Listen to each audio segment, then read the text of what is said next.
Magandang araw po sa inyong lahat. Ngayong araw po na ito, mapapakinggan po natin ang buhay at kasaysayan ng ating bida na si Moises. Isang binatang ordinaryo, tahimik at masipag sa trabaho. Ngunit isang araw, nagbago ang kanyang buhay sa isang pangyayari.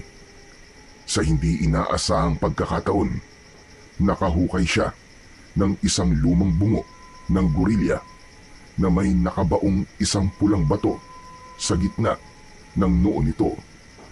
Nang dahil doon ay sinapian siya ng kaluluwa ng isang sinaunang aswang. Kaya kayang labanan ni Moises ang aswang na pilit na umaangkin sa kanyang katawan. Kakayanin kaya niyang gamitin ang mutyang minsang ginamit sa kasamaan upang magsilbi sa kabutihan.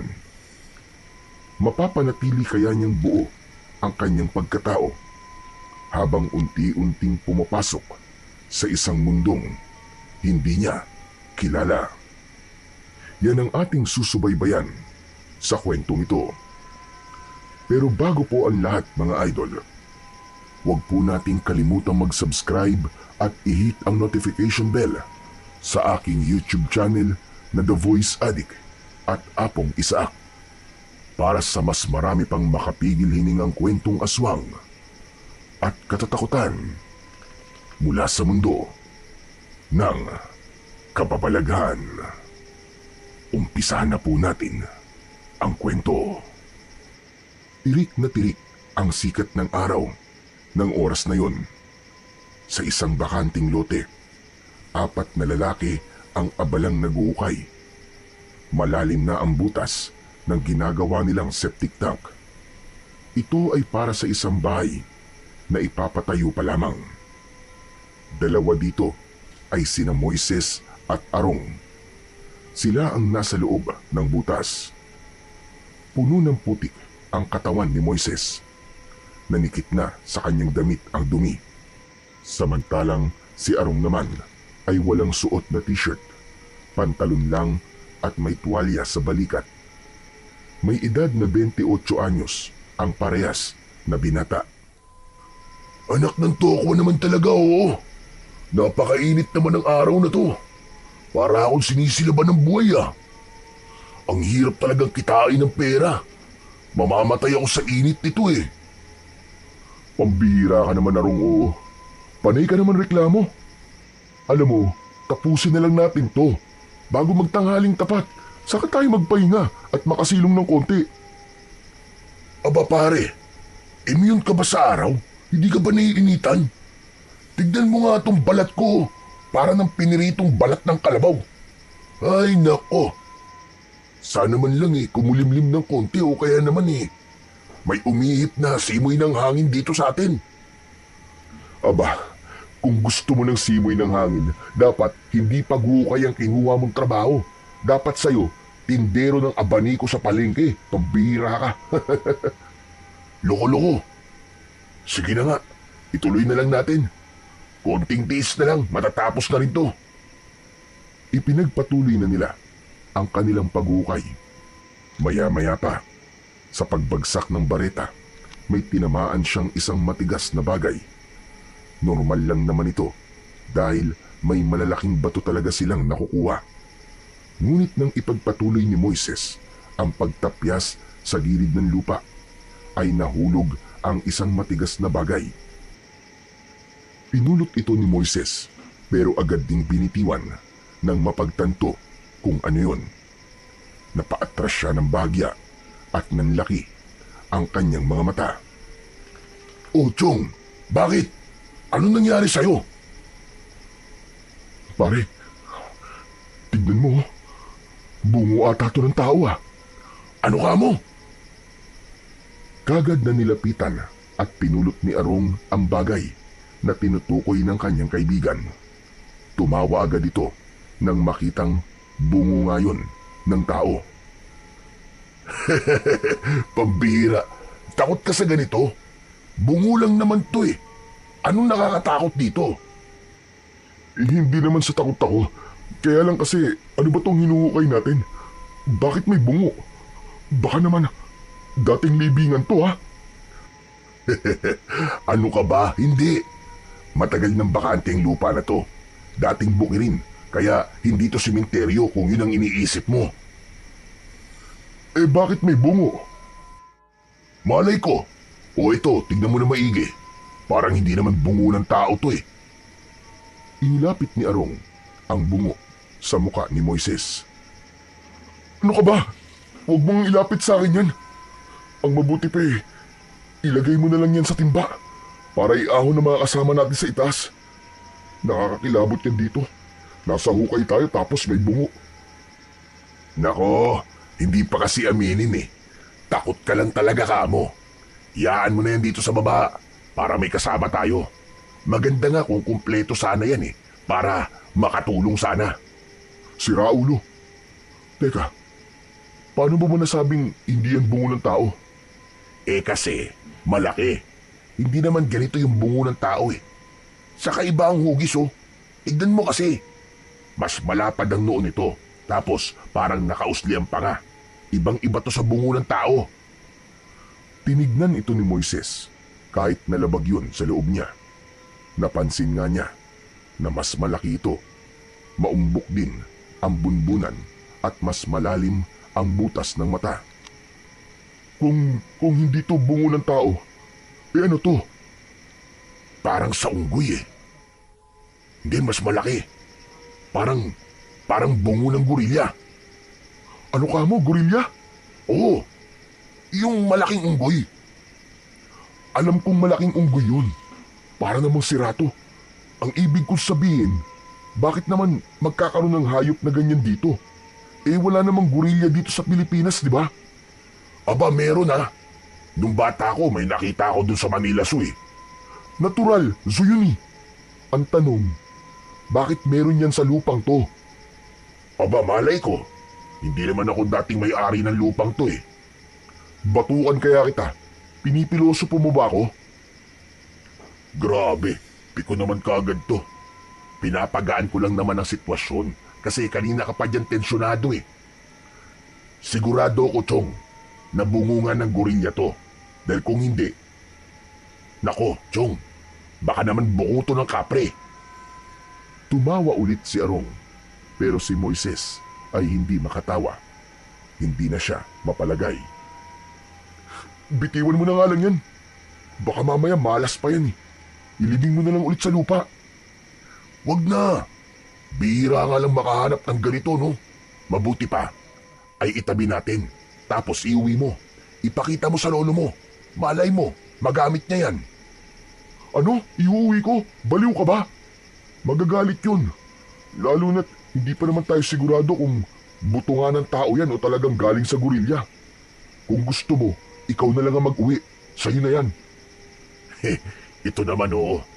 Naturingang apo ng albularyo eh. Napakaduwag. Napatingin sila sa itaas nang magsalita ang dalawa nilang kasama. Panay daw sila daldalan. Kaya naman, ipinagpatuloy na nila ang paghukay. Pero paminsan-minsan pa rin silang nag-uusap. Ibinaba ni Arong ang bungo. Alam mo Brad, iuwi mo na yan. Malakas ang kutob kong pwedeng magamit ng lolo mo yan sa paggagamot. May napanood ako nun eh, pero hindi ko na maalala. Bahala na si lolo mo kung ano ang gagawin niya dyan. Tumahimik na lang si Moises sa sinabi sa kanya ng kanyang kaibigan. Hindi pa rin siya kampante. Hindi niya masabi kung bakit, pero may kakaiba siyang nararamdaman sa bungo na yon. Makalipas ang ilang oras, natapos din nila ang kanilang paghukay. Pawisan, uhaw at pagod na pagod silang apat. Habang nag-aayos ng gamit, nilingon ni Arong si Moises na abala sa pag-aayos ng mga gamit sa bag. Tingnan natin kung gaano ka katatag, Moises. Ilalagay ko ang bungo sa bag mo. Sakto namang maisip niya ang bagay na yon, ay umalis sandali si Moises para umihi. Lumayo ito sa kanila at pumunta sa isang gilid. Yun ang pagkakataong hinihintay ng mapagbirong si Arong. Agad niyang inilagay ang bungo sa loob ng bag ni Moises. Pagkatapos ay nagkunwaring wala lang at bumalik sa kinauupuan. Oh, okay na, ayos na ako. Tara, uwi na tayo. Oo, tara. Gutom na rin ako eh. Sumakay na ang dalawa sa service nilang motorsiklo na sinakyan nila papunta sa lugar na yon. Tapos na ang mahabang maghapon nila. Sa biyahe nagkwentuhan pa sila tungkol sa plano nilang muling paghukay kinabukasan. Pero hindi na nila pinag-usapan ang tungkol sa bungo. Pag-uwi ni Moises, dumiretso siya sa likod ng kanilang bahay. Isinabit niya ang bag sa dingding. Nilinis niya na rin ang kanyang katawan. Hinugasan ang braso at leeg na punong-puno ng putik. Nagpalit siya ng damit at isinabit ang maruming kasuotan sa likod ng kubo bago pumasok. Pagpasok niya sa loob ay nakita niya ang kanyang lolo na nasa harap ng altar, nakaluhod at nagdarasal. Ang altar na yon ay simpleng lamesa lang na may puting tela. Sa ibabaw nito ay may 3 imahe, ang Santo Niño, Birheng Maria at si San Miguel. May 2 kandilang puti na nakasindi sa magkabila ang gilid. May maliliit na palanggana sa isang sulok kung saan may tubig na may dahon ng langka. Nasa gitna ang isang maliit na kahon ng mga agimat. Tahimik na dumaan doon ang binata at tumuloy siya sa sala at naupo. Tahimik siyang naghintay habang patuloy pa rin sa pagdarasal si Lolo Nestor. Ilang minuto rin ang lumipas. Natapos na rin ang matanda. Ngunit paglingon nito ay agad na narinig niya ang galit na boses ng kanyang lolo. Hoy ikaw! Kanina ka pa ba riyan? Abay bakit hindi ka sumama sa pagdarasal? Paulit-ulit ko na lang bang sasabihin sa'yo na kapag nakita mo ako nagdarasal ay lumapit ka at maupo dito sa tabi ko. Pasensya na po kayo, Lo. Ayoko lang po kasing makaistorbo po sa pagdarasal nyo eh. Anong makaistorbo pinagsasasabi mo? Lagi ko kang bilin sa iyo yun, di ba? Ay, nako kang bata ka. Sa susunod na lang po. Galing din naman po kasi ako sa trabaho eh. Pagod din po ako, Lo. Hindi sapat na dahilan yan. Ikaw ang hahalili sa akin. Kapag matanda na ako, dapat ka nang masanay sa pagdarasal. At dapat sa'yo, natututo na sa mga orasyon. Naku, Lo. Alam niyo namang wala akong hilig sa mga ganyan-ganyan eh. Anong walang hilig ang sinasabi mo, Tsaski kang bata ka? Baka gusto mo tuktukan kita. Hindi pwede ang ganyang katwiran sa akin. Kaya gusto mo o hindi, obligasyon mong matuto.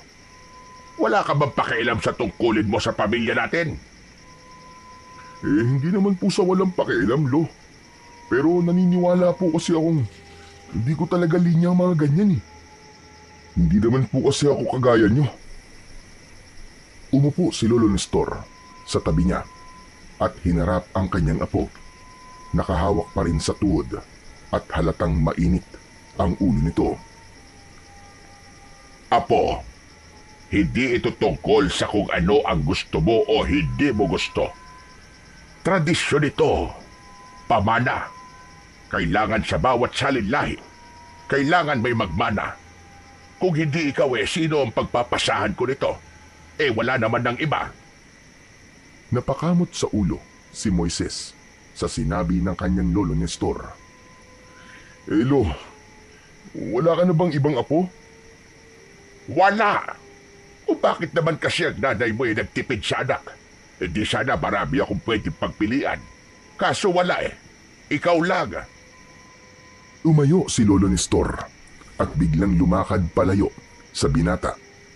Sa puntong yun ay alam na ni Moises na galit na ang kanyang lolo at hindi na siya nito kakausapin. Hindi na kumibo pa si Moises. Bagkus ay pumunta na din ito sa kusina at nagsalang siya ng tubig sa kalan. Kumuha siya ng luya, dinikdik ito at saka pinakuluan. Ilang minuto pa ay inilagay niya na ito sa tasa at inihain sa matanda. "Olo, uminom ka muna ng salabat, pampakalma." Tinignan lang siya ng kanyang lolo, pero kinuha rin ng tasa at uminom. Tahimik silang dalawa. Pagkaraan ng ilang higop, muling nagsalita si Lolo Nestor. Mas kalmado na ang tinig. "Pwede na ba kitang makausap ng matino?" "Oo naman po." "Moises, iho, lahat ng sinasabi ko, hindi yun para pahirapan ka. Matanda na ako, bilang ng mga araw ko sa mundo. Hindi ko naman hinihiling na mamatay ako kagad. Pero di ba, doon na tayo papunta eh. Tungkulin kong ihanda ka, hindi lang para sa sarili mo, kundi para sa baryo. May mga nilalang at panganib na posibleng dumating. Kailangan ng baryo ng isang tagapagligtas. Yung mga ipapamana ko sa iyong kaalaman ay hindi lang basta isang pamana. Isa yung pananagutan. At kung hindi mo tatanggapin, baka may mamatay o kaya ay mapahamak. Sinong pwedeng magtanggol sa kanila?" "Naiintindihan ko naman po, Lo. Ayoko lang pong ipilit ang sarili ko sa mga bagay na hindi ko po talaga nararamdaman. Pero Lo, siguro darating po ang panahon, siguro isang araw, na mag-aalab din yung sinasabi niyong damdamin. Yung pagnanais na yakapin ang lahat ng to." Sana nga, apo. Sana nga. Sana nga dumating pa ang araw na yon bago ko magpahinga o mawala sa mundong ito. "Huwag po kayong mag-alala, Lo. Sisikapin ko po. Basta, huwag niyo lang po ako madaliin." Ikaw ang bahala. Pero sana, huwag mo rin hayaang masayang ang panahon dahil hindi natin alam kung kailan darating ang panganib. Hindi yun nagbibigay ng abiso. Minsan sa isang iglap, magigising ka na lamang na wala ka nang magagawa dahil huli na ang lahat. Muling uminom ng salabat ang matanda. Pagkatapos ay tumayo ito at dahan-dahang naglakad papunta sa altar. Kinuha nito ang lumang maliit na kahon at muling bumalik sa tabi ng apo. Binuksan niya yun kagad. Lumapit ka rito at may ipapakita ko sa iyo. Sa loob ng kahon ay may mga luma at maalikabok na gamit. May mga anting-anting, lumang larawan at isang supot na yari sa balat ng ahas. Ito ang mga iniwan sa akin ng lolo at tatay ko noon. Lahat ng tagapag-ingat sa linya ng dugo natin ay may iniiwang bahagi ng sarili dito. Tingnan mo to. Itinaas niya ang isang itim na kwintas na may nakakabit na pangil ng hayop. Ito ang pangil ng itim na aso. Huwag mong iisipin na isa lang itong simpleng kwintas. Yan ang tumulong na mailigtas ang buhay ng lolo ko noon. Yung sinalakay niya ang isang baryong puro aswang ang nakatira. Sa kanya ang mutyang yan. Ito namang isa, kay tatay galing. Lahat ng mga nagmamana nito ay may kanya-kanyang agimat na gamit. Iba naman ang sa akin. At darating ang panahon, magkakaroon ka rin ng sayo. Ano ho? Magkakaroon din po ako ng sarili kong mutya? Oo, pero depende pa rin yun. Pwedeng magkaroon ka ng bago o kaya naman may mamanahin ka sa mga ito na pwede mong gamitin. Depende sa mga mutya kung ikaw ang pipiliin nila. Pero sa pagkakaalam ko, hindi pa nangyayari yon. Lahat ay may kanya-kanyang agimat o mutya. Ang tanging responsibilidad lang ng may tangan ng mga to ay ang alagaan sila at ingatan. Ganun po pala.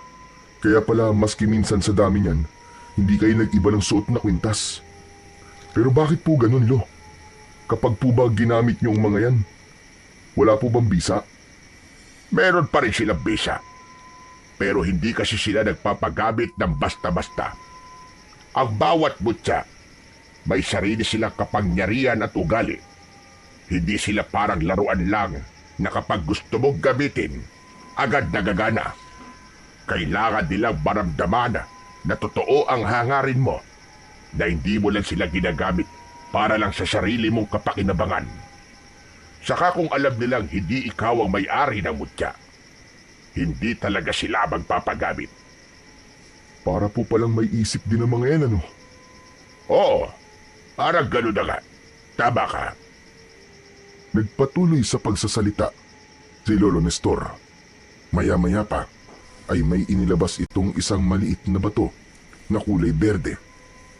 Nakatali naman ito sa isang itim na sinulid. Aniya, ito raw ang mutya na galing naman sa isang diwata sa sapa at kaya nitong linisin ang dugo ng isang taong nalason o nawaan ng laway ng isang aswang. Ngunit hindi ito gumagana kung hindi tanggap ng diwata ang taong may hawak nito. Kaya minsan, kahit na anong dasal ng may hawak, hindi ito tumatalab. Habang nagkikwento ang matanda, tahimik lang si Moises. Unti-unti na niyang nauunawaan ang lahat ng mga sinasabi ng kanyang lolo.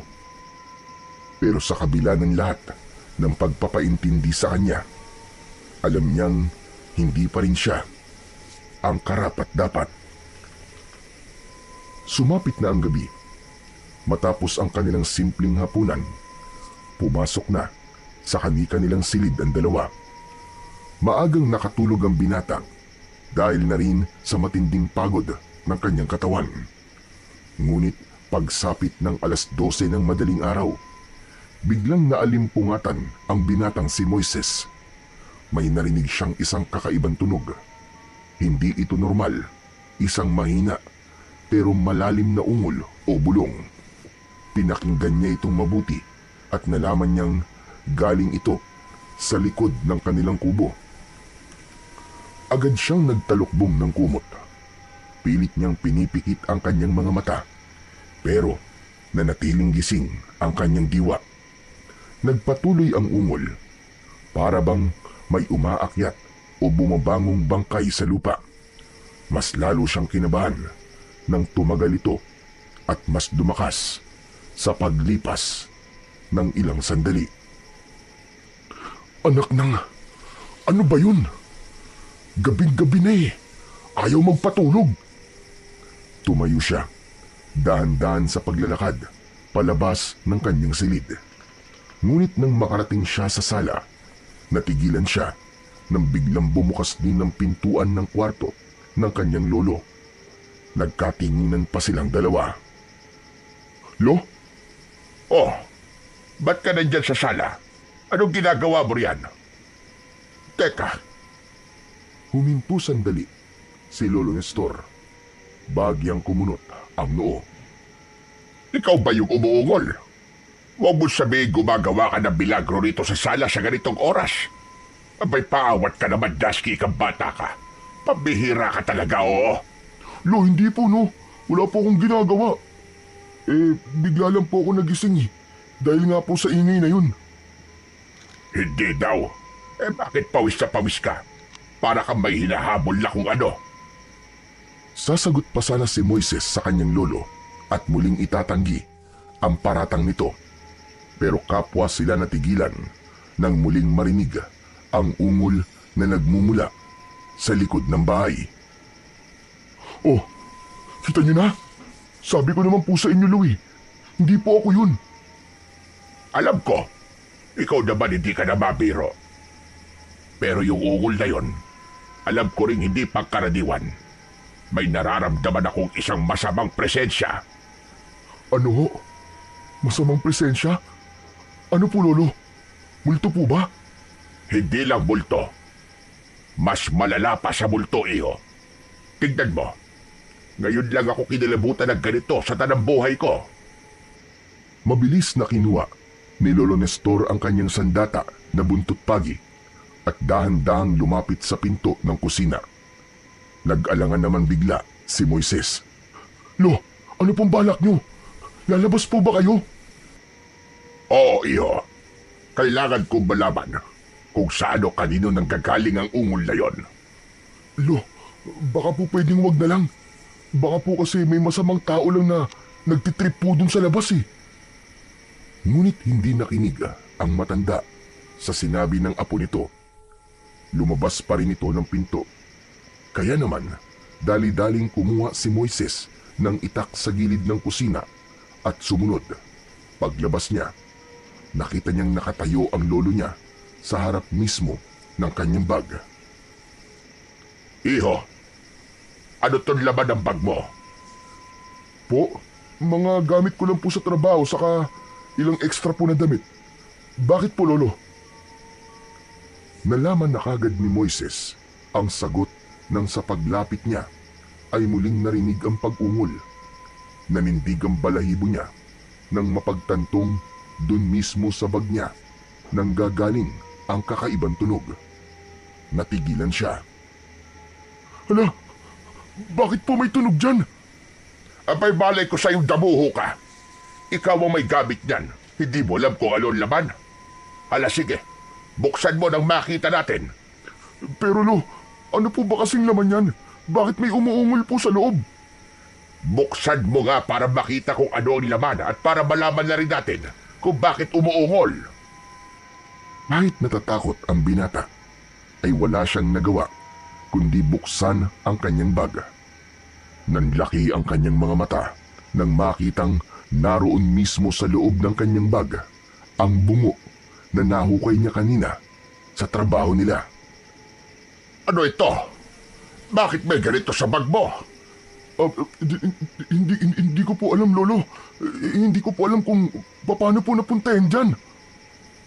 Mabilis ang tibok ng kanyang puso habang pinagmamasdan ang bungo sa loob ng kanyang bag. Ang panga nito ay tila bahagyang gumagalaw, paangat at pababa. At sa bawat buka ng bibig ay may usok na lumalabas, mistulang hininga ng patay. Nang mapagmasdan itong mabuti ng binata, ay agad niya itong binitiwan. Gumulong ang bungo sa lupa, pero sa di sinasadyang pagkakataon, para bang tila biglang humarap ito sa binata. At sa imahinasyon ni Moises, ngumiti sa kanya ang bungo at tumitig. Hala, lolo, tignan niyo po, nakangiti sa akin yung bungo. Nakatitig po sa akin. Agad siyang nagtago sa likod ni Lolo Nestor. Hawak ang laylayan ng damit nito, habang ang matanda naman ay tila hindi makapaniwala sa nasasaksihan. Moises, saan mo ba talaga nakuha yan? Sabihin mo nga sa akin. Ngunit bago pa siya makasagot sa kanyang lolo, bigla itong umungol muli. Isang mahaba at malalim na tunog na tila ba hinugot mula sa hukay. Agad na kumilos si Lolo Nestor nang matitigang mabuti ang galaw ng bungo. Parang bigla siyang may naalala. Kumuha siya ng isang basahan na nakasabit sa sampayan at tinakpan ng bungo. Maingat niya itong binalot ng tela at inilagay sa isang sulok. Halika sa loob, Moises. Pag-usapan natin ito. Tahimik na sumunod si Moises sa kanyang lolo. Naupo sila sa maliit na pagkainan sa kusina.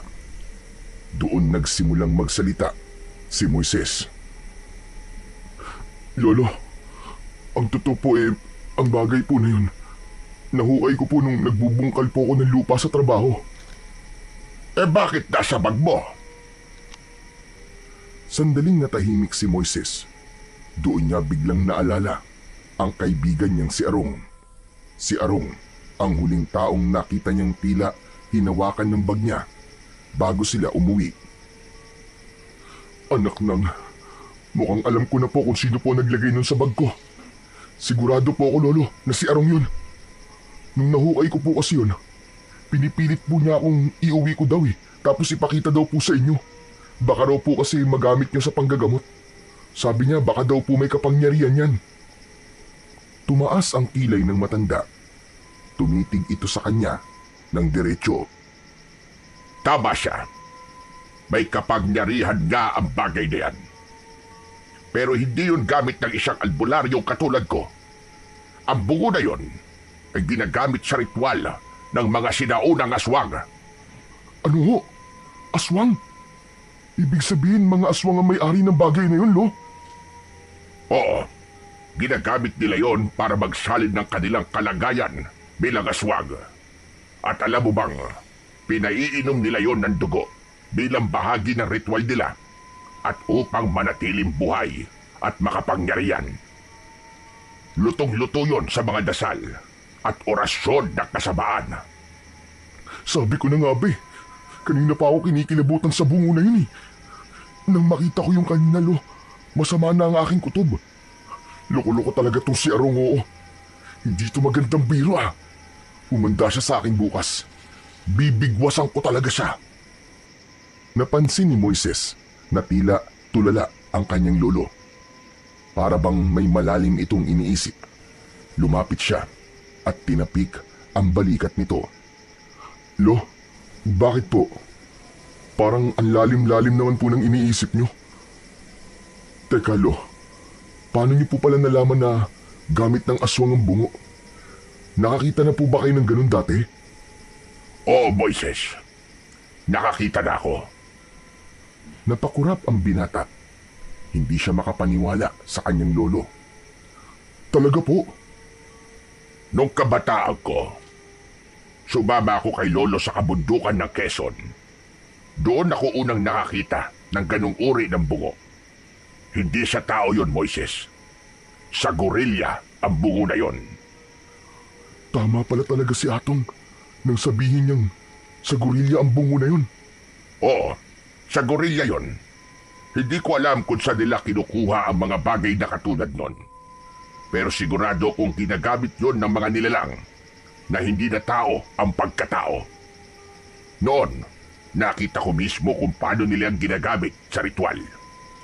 Isa sa pinaka-nakakatakot na karanasang hindi ko makakalimutan. Ano pong ginawa nila, Lo? Napabuntong hininga si Lolo Nestor. Halatang ayaw na ayaw niya nang sabihin at balikan ang alaala. Pero alam niyang kailangan. Nung bata pa ako, inimbitahan kami ng isang matandang albularyo na magmatsyag sa isang baryo doon na malapit. Nagtago kami at pasikretong nagmamasid. Akala ko noon ay may piyesta sa baryong yon. Pero yung ganung bungong nakita ko, nasa gitna ng karamihan ng mga tao. Nakalapag yon sa gitna ng bilog na may guhit sa lupa at may kandilang itim sa paligid. Nakakatakot naman po yun, Lo. Mas nakakatakot pa ang sumunod na nangyari, Moises. Dahil may dinala silang tao. Pinatay nila at pinatulo ang dugo sa mismong bungo. Saka sila sabay-sabay na nagdasal sa wikang hindi ko noon maintindihan. Matapos ang ilang minuto, umusok ang bibig ng bungo, katulad ng nakita mo kanina. Talaga po? Yung nakikita mong mga usok. At sabi ng matandang albularyo na kasama namin ni Lolo noon, ay sinabi sa amin na yun daw ang sisidla ng kaluluwa ng mga namatay na nilang mga kasama. Ang mga usok na nakikita natin ay kaluluwa yon ng mga aswang. Kapag napapatuluan ng dugo ang bungo, nagigising ang nakadikit na kaluluwa. At kung hindi magagamit ng orihinal na may-ari, hahanap yon ng bagong sisidlan o katawang papasukan. Pero Lolo, hindi naman po yun napatakan ng dugo kanina. Tignan nyo, wala naman po akong sugat Kaya paano po yun nabuhay? At yun ang hindi ko maintindihan na po. Kailangan agad siyang mailibing. Pero hindi dito. Hindi natin pwedeng itago o iwan dito ang bungo na yon. Napakadelikado. Lo, bakit? Hindi niyo na lang po sirain. Hindi basta-basta pwedeng sirain ng mga gamit na ginagamitan ng sinaunang ritual, iho.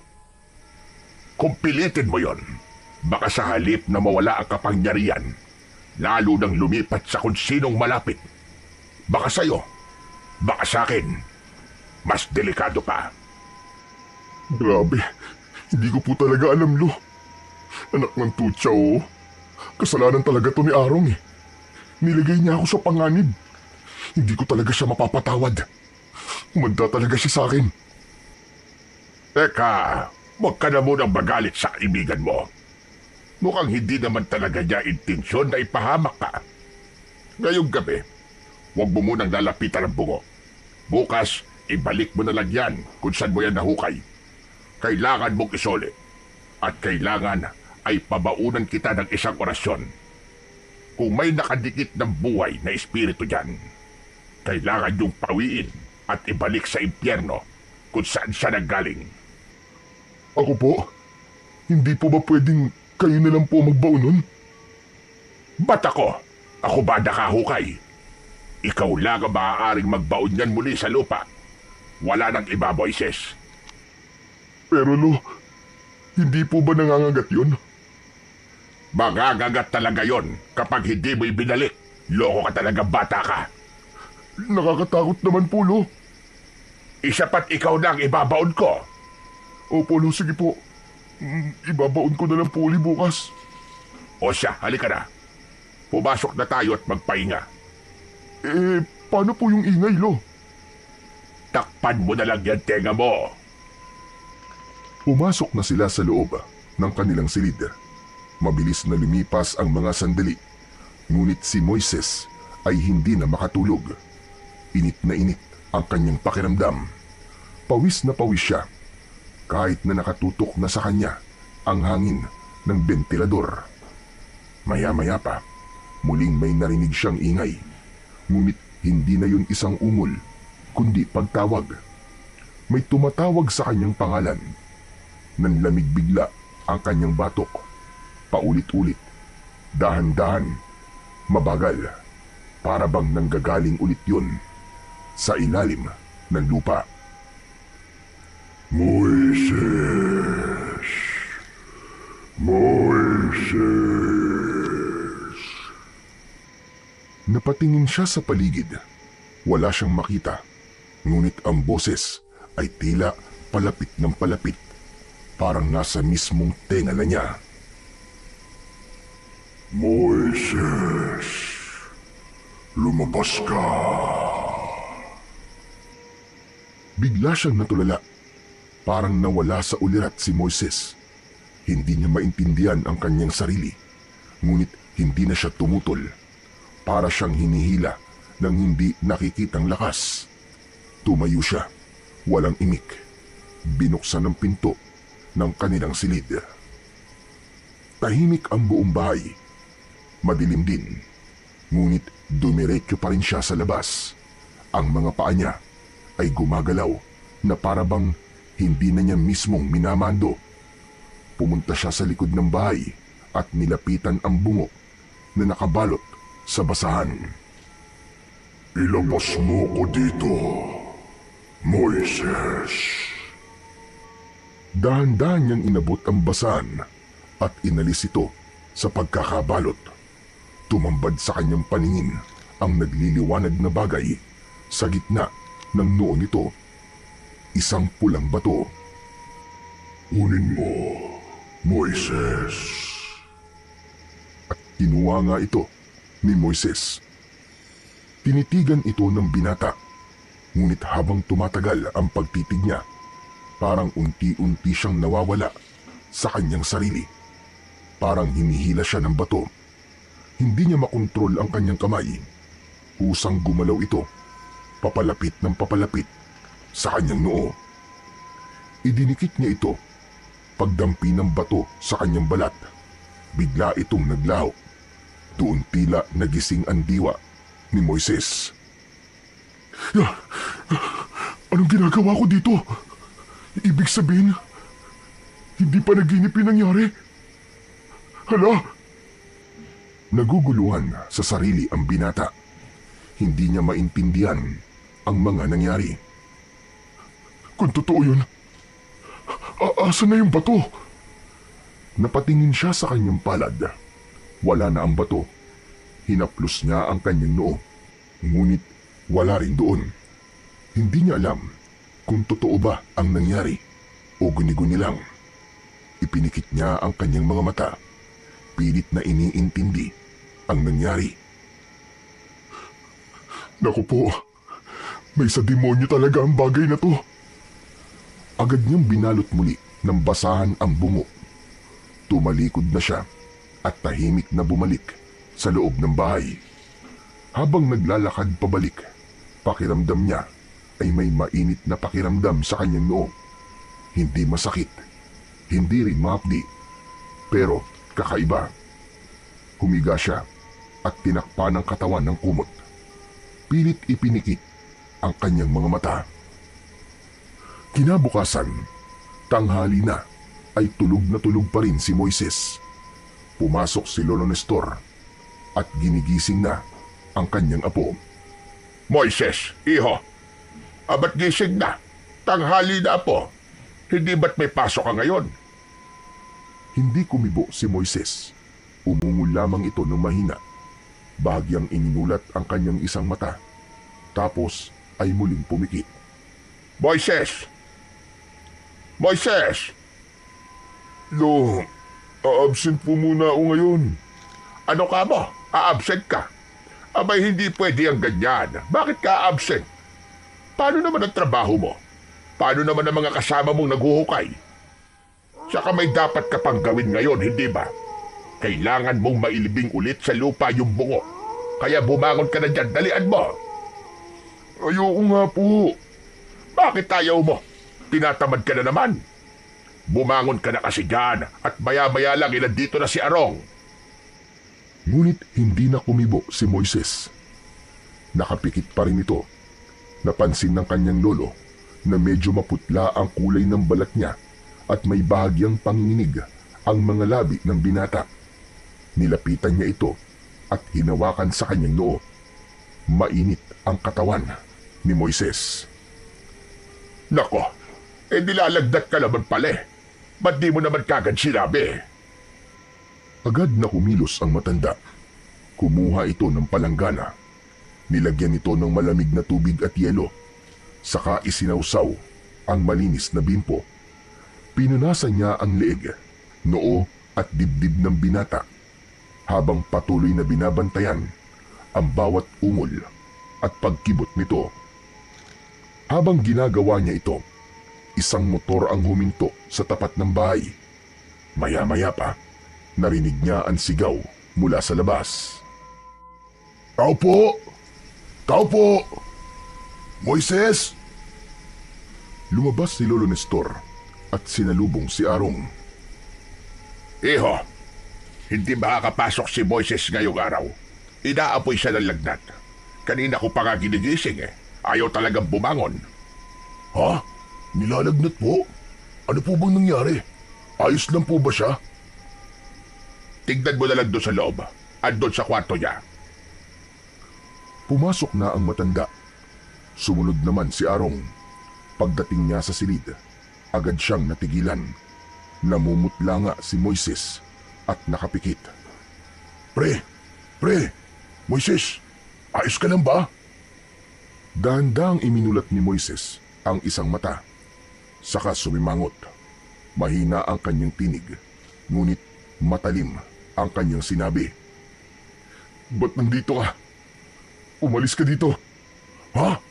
Bakit naman, pre? Sira ulo ka. Nagtatanong ka pa. Yung ginawa mo sa akin, yun ang dahilan kung bakit ako may sakit ngayon. Sana, ikaw na lang ang nag-uwi nun, hindi ako. Teka, anong sinasabi mo? Biglang naalala ni Arong ang bungo. Kapag namatay ako, isasama kita, hayop ka. Hindi kita patatahimikin, tandaan mo yan. Parang binuhusan ng malamig na tubig si Arong sa kanyang narinig.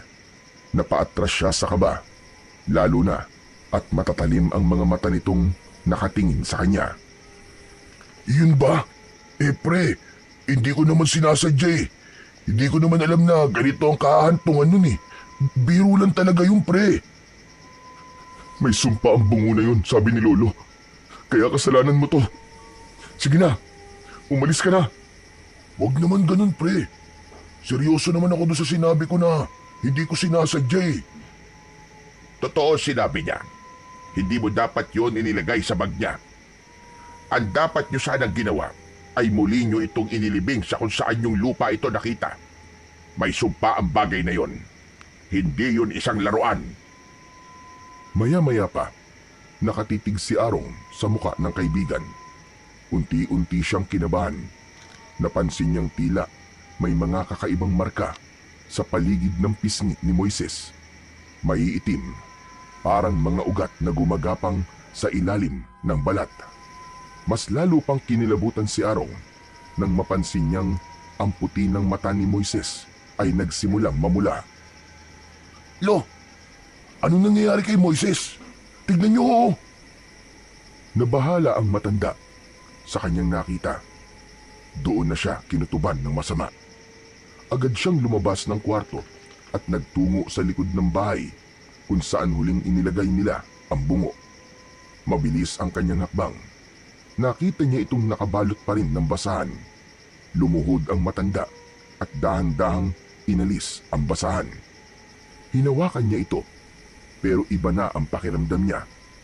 Wala na siyang maramdamang anumang kakaibang presensya sa bagay na yun. Hindi tulad kagabi. Hindi maaari. Parang wala ng laman. Sinasabi ko na nga ba, at posibleng mangyari ito. May kutob ang matanda. Kinuha niya ang bungo at dinala niya sa loob ng bahay. Kailangan niyang makasiguro na totoo ang kutob niya. Kailangan niyang masiguro kung talagang may dapat ba siyang ipag-alala o wala. Dinala niya ang bagay na yon sa harap ng kanyang altar. Nagsindi siya ng puting kandila. Naglagay ng insenso at nagsimula siyang magdasal. Magsasagawa siya ng pagtatawas. Kumuha siya ng isang papel at inilagay doon ang pangalan ni Moises at idinarang ito sa ibabaw ng usok mula sa kandila. Naramdaman niya kagad ang mainit na singaw, pero tiniis niya yon. Unti-unting lumitaw ang mga imahe sa papel. May nabuong anyo ng isang matandang lalaki. Malalim ang kanyang mga mata. Mahaba ang muka at tila may sungay na nakausli mula sa gilid ng ulo. Ang balat ay parang sunog at ang bibig ay bahagyang nakangisi. Nanlaki ang mga mata ng matanda. Diyos ko po, ito na nga ba sinasabi ko? May sumanib na sa apo ko. Agad na nabahala ang matanda. Alam niya kasing hindi yon karaniwang multo o kaluluwa lang na sumanib. Isa itong espiritong malupit. Isang dating nilalang na minsang naging bahagi ng daigdig ng mga aswang. Marahil isa sa mga pinuno o isang tagapasa ng kapangyarihan. At ngayon nakita niya mismo ang kaluluwa ng dating tagapangalaga sa bungo ng gorilya ay nasa katawan na ni Moises. Tumayo si Lolo Nestor. Mabilis na kinuha ang bote ng banal na tubig at langis. Pumasok siya sa kwarto ng apo. Pagpasok ni Lolo Nestor sa silid, agad niyang naamoy ang matapang na singaw ng usok na may halong amoy dugo. Nanindig ang kanyang balahibo. Paglingon niya sa gitna ng kwarto, halos mabitiwan niya ang kanyang mga bitbit. Si Moises, nakalutang na sa hangin. Ang kanyang katawan ay tila nawalan ng bigat. Nakatihaya ito sa ere, nakatiwarik. Ang mga braso niya ay nakabuka na parang ipinapako sa hangin, habang ang ulo ay nakatagilid. Nakatingin sa kisame na tila may sinusundan o minamasdan doon na hindi niya nakikita. Nanlilisik din ang mga mata ni Moises. Itim ang mga mata nito. Sa isang sulok ng kwarto, nandun naman si Arong. Yakap ang kanyang dalawang tuhod. Tulala ito at nakatitig sa ginagawa ng kanyang kaibigan. Namumutla siya, nanginginig. Halata sa kanyang muka ang labis na takot at kaba. Moises, apo! Anong nagyayari sa'yo? Umakabog ang dibdib ng matanda. Pero alam niya na hindi siya pwedeng panghinaan ng loob. Nakalaban na siya sa maraming masasamang espiritu noon. Mga ligaw na kaluluwa, engkanto, mga barang at mangkukulam. Ngunit ngayon, kakaiba ang nilalang na nasa harap niya. Kaluluwa ng isang sinaunang aswang na hindi matahimik. Kinuha niya ang bote ng banal na tubig at langis. Tumayo siya sa gitna ng kwarto. Hinarap niya si Moises na nakalutang pa rin sa hangin. Lolo! Alam kong hindi ikaw ang apo ko, hayop ka. Kaya manahimik ka. Lumayas ka. Hindi ka nararapat sa katawag yan. At sino ka naman para utusan ako, tanda? Magpapakilala ako sa'yo. Oras na hindi mo ko sinunod. Huwag kang mayabang. Hindi mo ko kaya. Ang katawag ito, akin na. At di mo yun mapipigilan. Hindi ko hahayaang mangyari yun. Ililigtas ko ang aking apo. Laban sa'yo. Tanda, nagsasayang ka lang ng oras. Akin na siya. Ako na siya. Hindi natinag si Lolo Nestor. Binuksan niya ang bote ng banal na tubig at langis at sabay na inumpisan ang pagbabasbas sa katawan ng kanyang apo. Sa ngalan ng liwanag, sa lakas ng katotohanan, lumayas ka sa katawang hindi sa'yo. Hindi yan ang iyong tahanan. Hindi mo ko kayang paalisin, Albularyo. Kaya tumigil ka. Tumigil ka sa ginagawa mo. Ang katawang ito, ako na ang may-ari. Hindi mo siya pag-aari.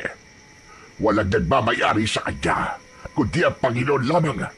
Ang katawan ng isang tao ay hindi mo pwedeng agawin na gano'n na lamang. Nagtaas ng kamay si Lolo Nestor. Nilagyan ng langis ang kanyang palad at idinampi yun sa noo ng binata. Sa sandaling yun, napasigaw na si Moises. Ngunit hindi ang espiritu ang nasaktan, kundi si Moises mismo ang umangal. Napahinto si Lolo Nestor. Lo, wag! Lo, ang sakit, Lo! Wag! Biglang tumawang muli ang espiritu. Muling umangat at nagpaikot-ikot ang kanyang paningin sa loob ng silid. Sige, saktan mo yung apo. Alam mo bang, anumang gawin mo sa akin ay sa kanyang epekto. Kaya sige, subukan mo pa. Saktan mo ko. Hindi maaari. Paano nangyari yon? Ang kulit mo naman eh. Siya ay ako. At ako ay siya na. Walang hiya at demonyo ka. Hindi ako papayag. Wala akong pakialam kung di ka papayag. Kasi wala ka nang magagawa. Ang mutya ng bungo ng gorilla ay nasa kanya na. Kaisa na siya sa amin. Magiging aswang na siya sa loob ng ilang araw. Gigil na gigil si Lolo Moises. Gusto niyang sunggaban ng espiritu. Gusto niyang tapusin na kagad ito gamit ang alam niyang dasal at orasyon. Ngunit totoo ang sinabi nito. Bawat galaw niya, bawat salita niya, si Moises ang maaaring masaktan. Wala na siyang magawa, kundi ang mag-ingat. Alam mo bang masaya ako? Dahil nabigyan ako ng isa pang pagkakataon para mabuhay. Nakabalik ako sa mundo para palaganapin ang lakas ng mga tulad ko. At ang katawan na ito, isang perpektong sisiglan ng aking kaluluwa. Moises, Apo, kung naririnig mo ko, lumaban ka. Paglabanan mo siya. Huwag mong hahayaang gamitin ka ng nilalang na yan. Mahal na mahal kita, Apo. Kaya nakikiusap ako sa'yo. Labanan mo! Lumaban ka, Apo! Biglang lumakas ang ihip ng hangin sa loob ng kwarto. Ang kandila sa altar sa labas ay kusang namatay. Ang salamin na nakasabit sa dingding sa silid ay nagkaroon ng mga bitak. At sa gitna ng lahat ng yun, naramdaman ng matandang albularyo na nagsimula na ang laban ng dalawang enerhiya sa katawan ni Moises.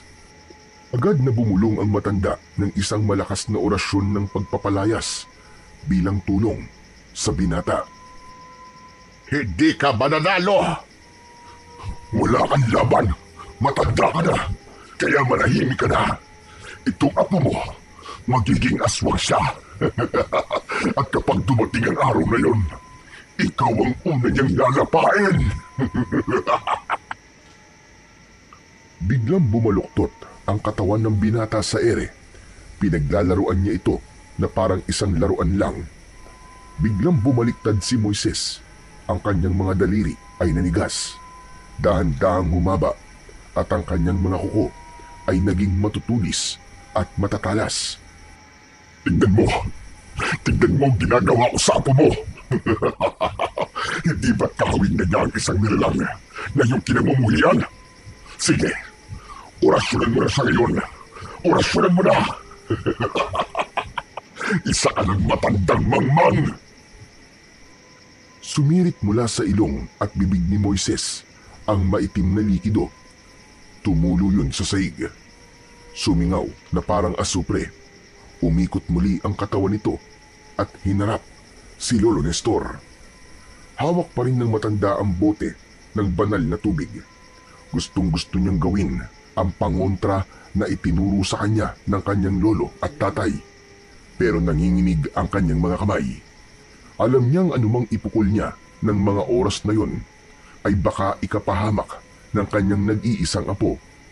Minsan niya nang naranasan ang ganitong labanan noon at doon niya natutunang mas mahirap kapag ang sinasaniban ay mahal mo. Pinunasan niya ang kanyang pawis at sa kabila ng takot, tinignan niya ng diretso ang espiritu. Hindi ikaw ang magpapasya sa kapalaran ng batang yan. Hanggat may hinig ako, hindi ko hahayaang mapasama siya sa lahi niyo. Ngumisi muli si Moises. Naglakad siya ng marahan patungo sa matanda. Nakayuko ang ulo at tila nakalutang pa rin ang mga paa. Habang lumalapit, tila dumidilim ang paligid ng kwarto. Subukan mo! Subukan mo siyang iligtas. Tignan natin kung kaya mong ipaglaban ng isang kaluluwang nakatakda ng maging kagaya ko. Pagkasabi nun, bigla na lang nawalan ng malay si Moises. Napahandusay siya sa sahig. Arong, bilisan mo! Tulungan mo kong buhatin ang kaibigan mo! Iga natin siya sa katre! Dali! Oh, pero no, teka lang po. Di ba? Huwag ka na matakot. Ngayon tulog ang kaibigan mo. Sigurado kung pansamantalang nahiwalay ang masamang espiritu sa katawan niya. Halika na, kailangan mo bilisan. Tulungan mo kung maihiga siya ng maayos sa katre. Nang sa ganon, ay madasalan ko siya ng proteksyon at pampalakas ng kanyang espiritual na kakayahan. Napilitan si Arong, bagamat kinakabahan at nanginginig pa ang kanyang mga tuhod, ay lumapit siya. Agad na lumuhod si Lolo Nestor sa tabi ng walang malay na si Moises. Inabot niya ang likod nito at itinukod ang isang braso sa ilalim ng balikat ng apo. Arong, hawakan mo mga paa niya. Mabilis lang ito. Lumapit siya sa paanan ni Moises at dahan-dahang iniangat ang mga binti. Pagkarga niya, napangiwi siya kagad. Lolo, ang bigat niya. Para akong may kargang isang sako ng bakal. Sige lang, Ibuhos mo ang lahat ng lakas mo, iho. Kaya natin to.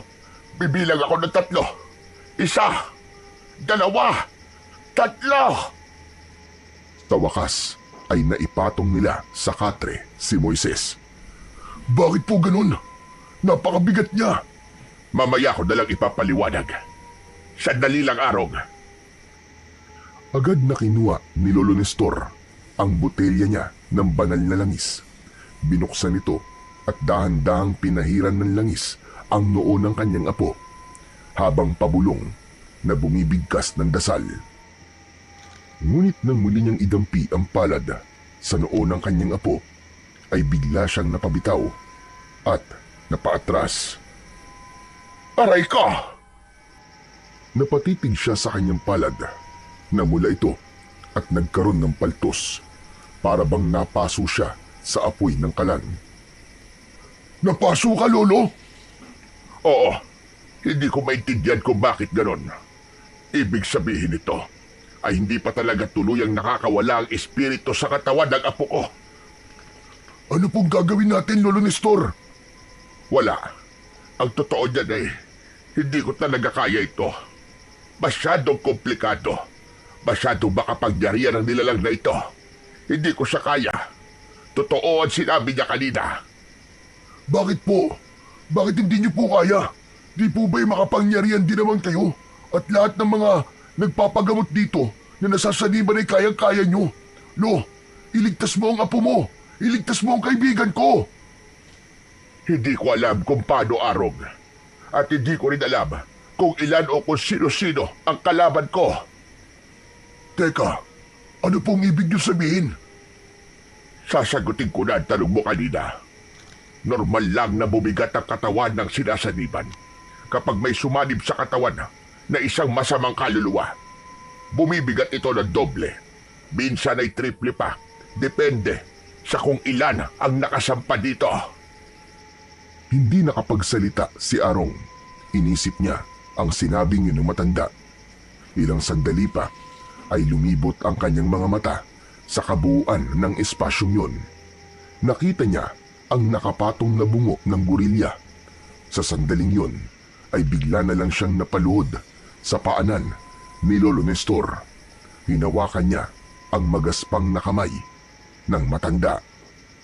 Lolo, patawarin niyo po ako. Hindi ko po alam talaga. Hindi ko po alam na may ganitong mangyayari. Kasalanan ko po ang lahat ng to. Patawad po. Huwag mong sisihin ang sarili mo, iho. Tama na. Tumayo ka na dyan. Hindi po, Lo. Kung pwede lang po. Kung pwede lang na ako na lang. Ilipat niyo na lang po sa akin ang espiritu na yan. Ako na lang po. Huwag na po si Moises. Wala siyang kasalanan. Kasalanan ko lahat ng to kung bakit nangyari to. Hindi mo pwedeng akuin ang sumpa ng iba, Arong. Hindi tulad ng kasalanan na pwedeng akuin sa harap ng batas. Ang espiritu na kumapit na sa katawan ng kanyang biktima ay hindi na basta-basta maililipat. Pero, paano na po ang kaibigan ko? Ano na pong mangyayari sa kanya ngayon? Wala na tayong magagawa, kundi ang maghintay, iho. Ang laban na to, si Moises lang ang makakatapos. Kailangan niyang labanan ang nasa loob niya. Kailangan niyang tanggihan ang alok ng espiritu. Kailangan niyang alalahanin kung sino siya. Kailangan manaig ang kabutihan sa kanya at huwag padadala sa alok ng demonyong yan. Dahil kapag natalo siya, kapag natukso siya, hindi na si Moises ang babago dyan. Hindi siya dapat matukso. Hindi siya dapat na magpatalo. Alam ko, Lolo. Lalaban yan. Kilala ko ang kaibigan ko. Kakayanin niya yan. Kahit may pagkaduwag ang kaibigan ko, alam ko na kakayanin niya yan. Hindi siya panadaig sa kalaban. Sana nga. Pero teka, huli ka na sa trabaho mo, ha? Tignan mo ang oras. Baka pagalitan ka ng amo nyo. Hindi na lang po ako papasok. Dadaan na lang po ako dun mamaya para sabihin na nagkasakit po si Moises. Kung magalit sila, edi aalis na lang po ako. Maghanap na lang sila ng ibang gagawa dun. Pero alam mo di dapat ganon, iho. May mga responsibilidad kayo sa trabaho At di yung kung kailan nyo lang gustong umabsent kayo, mag-a-absent kayo. Ayokong abalahin ka. Sige na, pumasok ka na. Hindi po, Lolo. Dito lang po ako. Sasamahan ko po kayo. Babantayan ko po si Moises. Babantayan ko ang kaibigan ko. Matigas ka rin talaga, Arong. Gaya ng kaibigan mo. Pareho kayong pasaway. Kasi po, alam kong kapag ako nasa lugar niya, alam kong hindi rin siya aalis. Hindi po ako mapapalagay na magtrabaho habang hindi ko alam kung anong nangyayari sa kanya o kung gigising pa ba siya o kung siya pa ba yung babangon. Sandaling natahimik ang matanda. Pinagmasdan niya ang kabuuan ni Arong. Sa dami kasi ng kabataan sa kanilang lugar, si Arong lang talaga ang naging matalik na kaibigan ni Moises mula nung bata pa ito. Salamat, Arong. Salamat sa pagmamalasakit mo sa apo ko na kaibigan mo. Kaso, alam mo bang galit siya sa'yo? Naiintindihan ko naman po ang galit niya sa akin eh. Natural lang yun. May kasalanan po ako sa kanya eh. At ayos lang po sa akin yun. Basta, maging maayos na siya. Pag nagising siya, Lolo, kahit suntukin niya ako ng ilang beses, ayos lang, hindi ako papalag. Para makabawi siya sa lahat ng mga kalokohang nagawa ko. Huwag mo nang iniisip yon. Ang importante ngayon ay may pagdasal natin siya na sana ay kayanin niya. Na sana ay malampasan niya ang matinding pagsubok na ito. Tara na po, Lolo, magdasal na po tayo. Kahit mula umaga hanggang umaga pa yan. Basta maging okay lang si Moises. Tumayo si Lolo Nestor at lumapit sa harap ng altar. Umuusok pa rin ang insensong inilagay niya kanina sa tabi ng bungo ng gorilya. Tahimik silang lumod. Pinikit ng matanda ang kanyang mga mata at inilapat ang dalawang kamay sa dibdib. Si Arong naman ay humawak sa gilid ng altar. Nininervyos ng konti dahil sa presensya ng bungo, pero determinado siyang tulungan ng kaibigan sa pamamagitan ng isang panalangin. Nagsimulang umusal ng isang dasal si Lolo Nestor. Isang sinaunang dasal na gamit ang isang kakaibang wika na natutunan niya sa kanyang lolo. At sa bawat katagang binibigkas nila, ang tanging laman ng kanilang dasal ay isa, ang kaligtasan ni Moises. Samantala, habang tulog si Moises, nagising siya sa isang tahimik na lugar. Wala siyang naririnig na ingay mula sa labas. Wala ring amoy, walang init o lamig. Pakiramdam niya ay lumulutang siya sa isang malawak na puwang kung saan wala siyang kasamang kahit na sino. Madilim na madilim ang paligid. Hindi niya makita ang sarili niyang mga kamay. Pero ilang sandali lang, may biglang lumitaw sa harapan niya. Isang nilalang. Hindi niya maipaliwanag kung ano ito. Pero sa pagdating ng nilalang, ay biglang lumiwanag ang paligid. Napansin niyang hindi naman pala talaga siya nakalutang, pero nakatayo siya sa itaas ng burol kung saan tanaw niya ang buong baryo nila. Ang mga bahay, ang ilog, ang simbahan at maging ang maliliit na kalsadang palaging nilalakaran nila ni Arong. Pero may kakaiba, walang tao, para itong isang baryong walang buhay. Moises! Naglakad dito palapit sa kanya. Dahan-dahan, walang ingay ang bawat takbang. Nakikita mo ba ang latag yan? Sa isang pitik lang, kaya-kaya kong ibigay sa iyo ang buong baryo na yan. Anong ibig mo sabihin? Ang ibig kong sabihin, ikaw ang magiging hari ng lahat ng taong nariyan. Ikaw ang mamumuno. Wala nang magmamaliit sa iyo. Wala nang mag-uutos.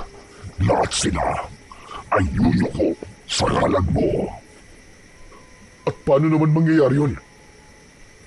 Bibigyan kita ng isang kapangyarihan hindi kayang pantayan ng kahit na sino.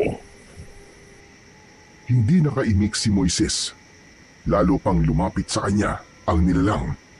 Halos idikit na nito ang bibig sa kanyang tenga. Alam kong pagod ka na. Ilang taon ka na nagtitiis, hindi ba? Nagtatrabaho ka na halos walang bayad. Nagsisikap ka. Pero ang kita mo, sapat lang na pangkain. Hindi pa masasarap ang ulam.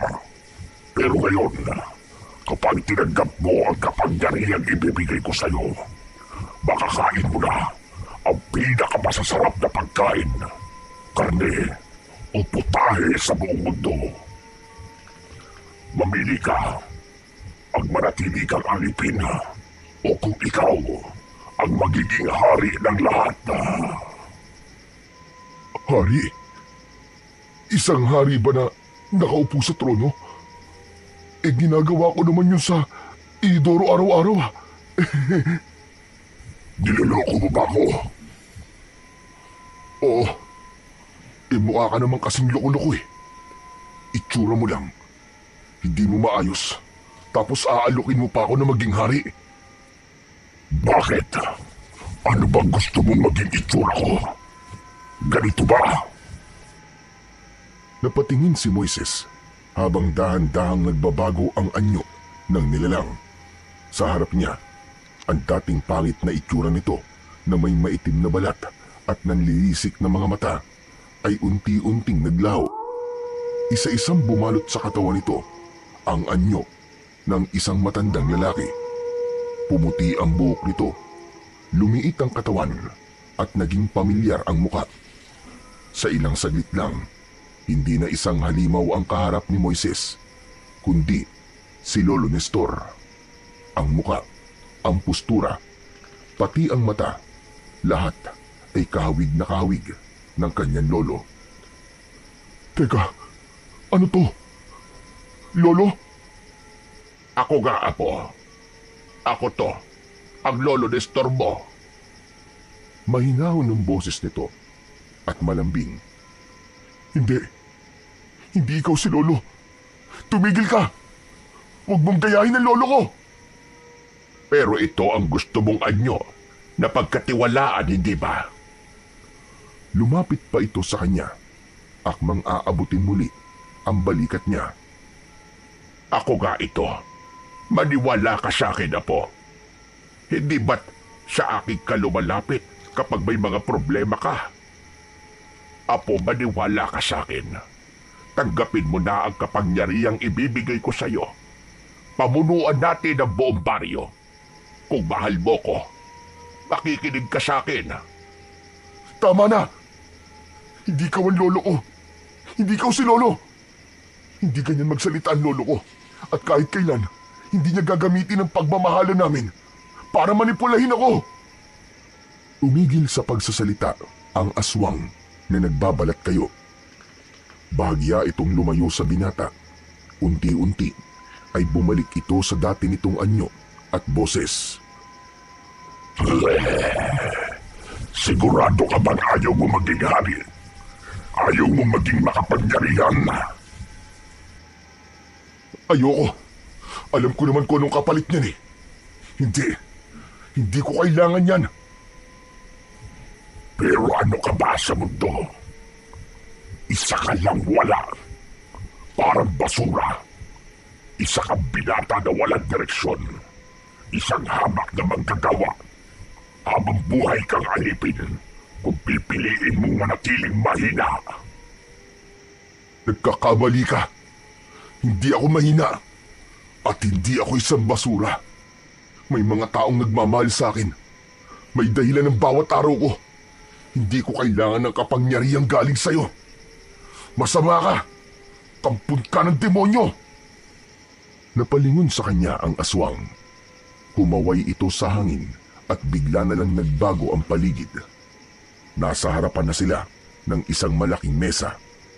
Punong-puno ito ng hilaw na karne, sariwang dugo at mga pagkaing hindi pangkaraniwan. Kumain ka. Tikman mo. Masarap ang lasa ng mga yan. Pero bukod doon, Kapag kumain ka yan, hindi ka na basta-basta magugutom habang buhay. Umitig si Moises sa maraming pagkain. May bahid ito ng tukso. Gutom siya. May pakiramdam na parang nangihina. Ngunit nilabanan niya ang sarili at pumikit siya. Hindi ko kakainin ng mga pagkain yan. Mas pipiliin ko pang mamatay ako sa gutom kesa kumain ako niyan. Tao ko. Tao ko, hindi aswang. Napangisi ang aswang. Hindi na nito naitago ang inis at galit. Ang lahat ng nasa mesa ay unti-unting nag-iba ng anyo. Ang lahat ng karne ay naging uod at ang dugo ay naging malapot, maitim at mabahong likido. Umalingasaw ang napakabahong amoy sa paligid. Halos masuka ang binata. Hindi mo na ako kailangan paalalahanan kung ano ka, Moises. Ang tanong, hanggang kailan mo kayang ipaglaban ng pagiging tao mo? Tao ka nga, pero may matya ka na. Isa ka na ngayong lalagyan, isang bukas na pinto. At hindi mo na mababago yun kailanman. Napakuyom ng kamao si Moises. Naramdaman niya ang bagyang panginginig ng kanyang tuhod. Gutom na gutom talaga siya. Pagod. Hindi siya sigurado kung gaano pa siya katagal sa lugar na yon. Ilang tukso na rin ang binanggit sa kanya. Pero isa lang ang sigurado niya. Ayaw niyang bumigay. Lalo pa at naaalala niya ang mga aral at payo ng kanyang lolo. Kahit nilagyan mo pa ako ng mantsa, kahit sabihin mong mahina ako, wala kang karapatang angkinin ng pagkatao ko. Hindi mo ako kayang pilitin. At kahit ilang beses mo pa akong subukan, hindi ako magiging kagaya mo. Galit na ibinagsak ng aswang ang kamay sa mesa. Biglang nagliyab ang paligid at sa gitna ng malaking apoy, lumitaw lahat doon ang lahat ng mga materyal na bagay na pinapangarap niya. Isang malaking bahay, may sasakyang magara at maraming pera. Tignan mo mga yan. Kaya kong ibigay sa iyo lahat ng yan. Isang oo mo lang. Wala kang dapat na gawin. Ako nang bahala sa lahat. Ayoko. Hindi ko ipagpapalit ang sarili ko para sa kaginawahan. Mas masaya kaya maging mahirap. Mas may challenge. Saka hindi ko tatraydorin si Lolo. At hindi ko din tatraydorin ang pagkatao ko. Matigas ka. Pero alam mo ba lahat ng matitigas ay lumalambot din sa tamang oras? At hindi mo ako mapapalambot. Ibahin mo ko. Talaga ba? Inuknukan ka naman ng kaduwagan. Oo, tama ka. Duwag ako minsan. Natatakot ako. Pero hindi ako sumusuko. Hindi ako mahina. Alam mo kung sino talaga mahina? Yung kagaya mo. Yung kailangan mong gumamit ng katawan ng iba para lang makakilos ka. Yung walang sariling lakas, kaya umaasa sa takot at kahinaan ng ibang tao. Yun ang totoong mahina. At ikaw yun. Nagalit ang aswang. Bigla itong napaatras. Nanginig ang buong katawan sa galit. Sa isang iglap, nagsimulang magbago ang anyo nito. Hindi tulad ng mga nauna. Ngayon ay mas malupit at mas nakakatakot na ito. Lumaki ang katawan nito, higit pa sa laki nito kanina. Napunit ang balat nito sa ibaba ng kanyang balikat at unti-unting lumalabas ang malalapad nitong mga pakpak. Tumubo din ang matutulis nitong mga sungay sa magkabilaang gilid ng ulo. Ang mga mata nito ay mas lalong naging pula at tila nag-aapoy sa galit. Ang mga ngipin ay mas humaba pa at ang mga kuko ay naging kasing talas na parang mga punyal. Wala kang karapatang ilaligid ako. Tinatatakutan ako ng mga tao sa mga liblib na lugar. Ako tinatatakutan ng mga matatanda sa gabi Nagkabilugan ng buwan. At ako ang dahilan kung bakit hindi na pinapalabas ang mga bata sa gabi. Ganun ba? Paano ba yan? Hindi naman ako natatakot sa'yo. Anong sabi mo? Ako ang Panginoon ng mga aswang. Isa kang lapastangan. Umalingaw-ngaw ang sigaw nito sa paligid. Biglang nagkaroon ng lindol. Ang lupa ay nagsimulang mabiyak at ang dilim ay bumalik. Biglang bumukas ang isang malawak na bangin sa likod ng aswang. Doon naroroon ang libu-libong kaluluwa na umiiyak at nagmamakaawa. Natakot si Moises pero nanatili siyang nakatayo. Hindi siya pinanghinaan ng loob. Gusto mo bang ihulog kita yan? Mas mainam na tapusin na kita kung di rin naman kita mapapakinabangan. Sige lang! Gawin mo kung anong gusto mong gawin. Hindi ako natatakot sa'yo. Dahil kahit na anong anyo pang ipakita mo sa akin, isa lang ang totoo. Hindi mo ako makukuha. Mananatili ang pananampalataya ko sa Panginoon na siyang tunay na lumikha. Siya lang ang nagmamay-ari sa akin. Napuno ng katahimikan ang paligid. Muli, tumingin ang aswang sa kanya.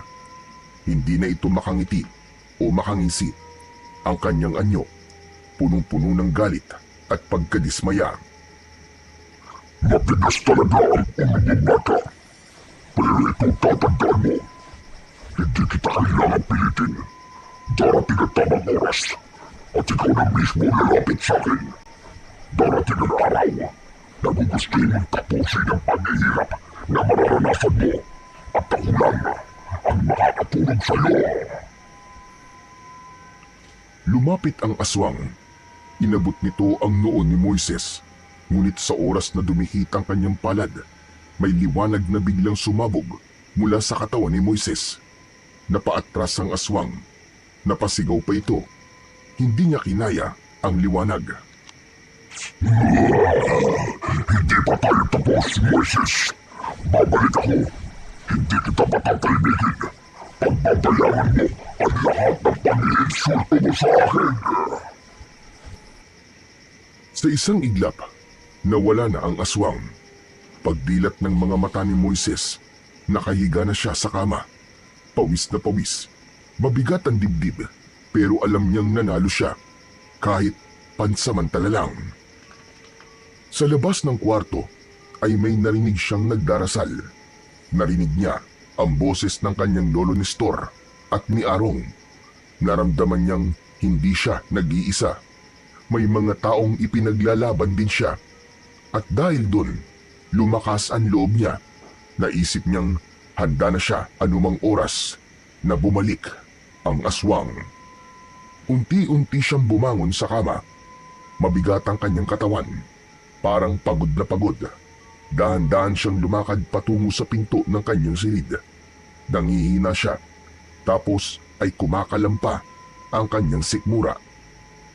Pagdating niya sa harap ng pintuan, nakita niya sa harap ng altar ang kanyang lolo at tinawag niya ito. Lolo! Halos sabay na lumingon si Lolo Nestor at Arong sa kanya. Pagkakita sa kanya ng kanyang kaibigan, bigla itong tumayo at nagmamadaling lumapit sa kanya. Pero bigla siyang natigilan nang bahagyang umatras. Oh, bakit ka uminto? Ikaw na ba talaga si Moises? Pre, ikaw na ba talaga yan? Natawa si Moises sa naging reaksyon ng kanyang kaibigan. Mas lalo pa siyang natawa nang makita niyang pinagtatapat ni Arong ang mga daliri nito sa hugis krus at itinapat sa kanya na parabang sinusubukan siyang itaboy. Teka, ano ba yung ginagawa mo? Para ka namang engot. Anong parang engot? Naninigurado lang ako, no? Baka mamaya hindi na ikaw yan O kaya naman baka sinaniban ka na naman. Nakakatakot ka kaya? Ako na to, si Raulo.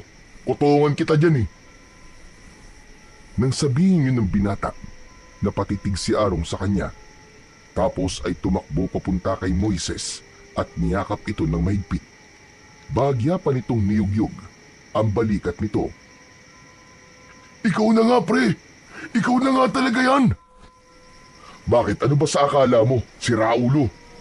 Sabi kasi ni Lolo baka hindi ka na daw magising o kaya naman baka paggising mo, posibleng ibang tao ka na raw. Fake news naman pala tong si Lolo Hoy, Ugok, bakit parang hindi ka pa naniniwala na ako talaga to? Hindi nag-aalala lang ako sa'yo. Akala ko talaga Ang akala ko kasi, Chong, makukuha ka na ng kalaban Ako? Makukuha ng kalaban? Naku naman, hindi ka pa ba sanay sa akin? Alam mo naman na hindi ako papatalo ng basta-basta, no? Lumapit na rin si Lolo Nestor sa dalawa. Hindi ito makapaniwala sa kanyang nakikita. Apo, kumusta ka? May masakit ba sa'yo? Ano nangyari? Ikwento mo sa akin, Apo. Ngumiti lang si Moises at tumango, pero hindi direktang sinagot ang sunod-sunod na tanong ng kanyang lolo. Lo, may pagkain po ba tayo dyan? Gutom na po ako At gusto ko rin po ng malamig na tubig. Yung marami pong yelo. Lo, pahingi po ako. Napailing ang matanda dahil sa ginhawa at labis na tuwa. Agad nilang inalalayan si Moises papunta sa kusina. Doon ay hinainan niya ito ng mainit-init pang adobo. Ngunit nang iaabot na niya ang pinggan, tinanggihan ito ni Moises. Sorry po, Lo, pero ayoko po muna ng karne. Gusto ko po sana'y gulay. Kahit nilagang gulay lang, Lo, na may sawsawang bagoong, okay na ako dun. Maghihintay po ako basta wag lang munang karne. Napatingin si Lolo Nestor sa kanya. Halatang nagtataka, pero hindi na siya nagtanong. Tumango ito agad at naghanda ng hinihinging pagkain ng kanyang apo. Habang naghahanda, naupo si Moises sa upuan at nagsimulang magkwento. Hindi ko alam kung panaginip po ba yun o totoo pero naramdaman ko talaga para ako nasa ibang mundo. Tapos, biglang lumitaw yung pangit na aswang. Tinutukso ako, Lo. Inaalok ako ng kung ano-ano. Pinakita pa niya yung buong baryo natin, sabi niya. Ibibigay niya sa akin kung papayag lang akong maging katulad niya. Ibig mong sabihin tinutukso ka? Oo, yun na nga. Tinutukso niya ako ng kung ano-ano. Una, kapangyarihan. Tapos pagkain. At lahat ng bagay na gusto ko, ibibigay daw niya. Pero kapalit, isuko ko lang daw ang sarili ko sa kanya. Anong ginawa mo, Apo? Inilapag ni Lolo Nestor ang pagkain sa harap ng binata. Abay di, tinanggihan ko. Tahimik ang dalawa.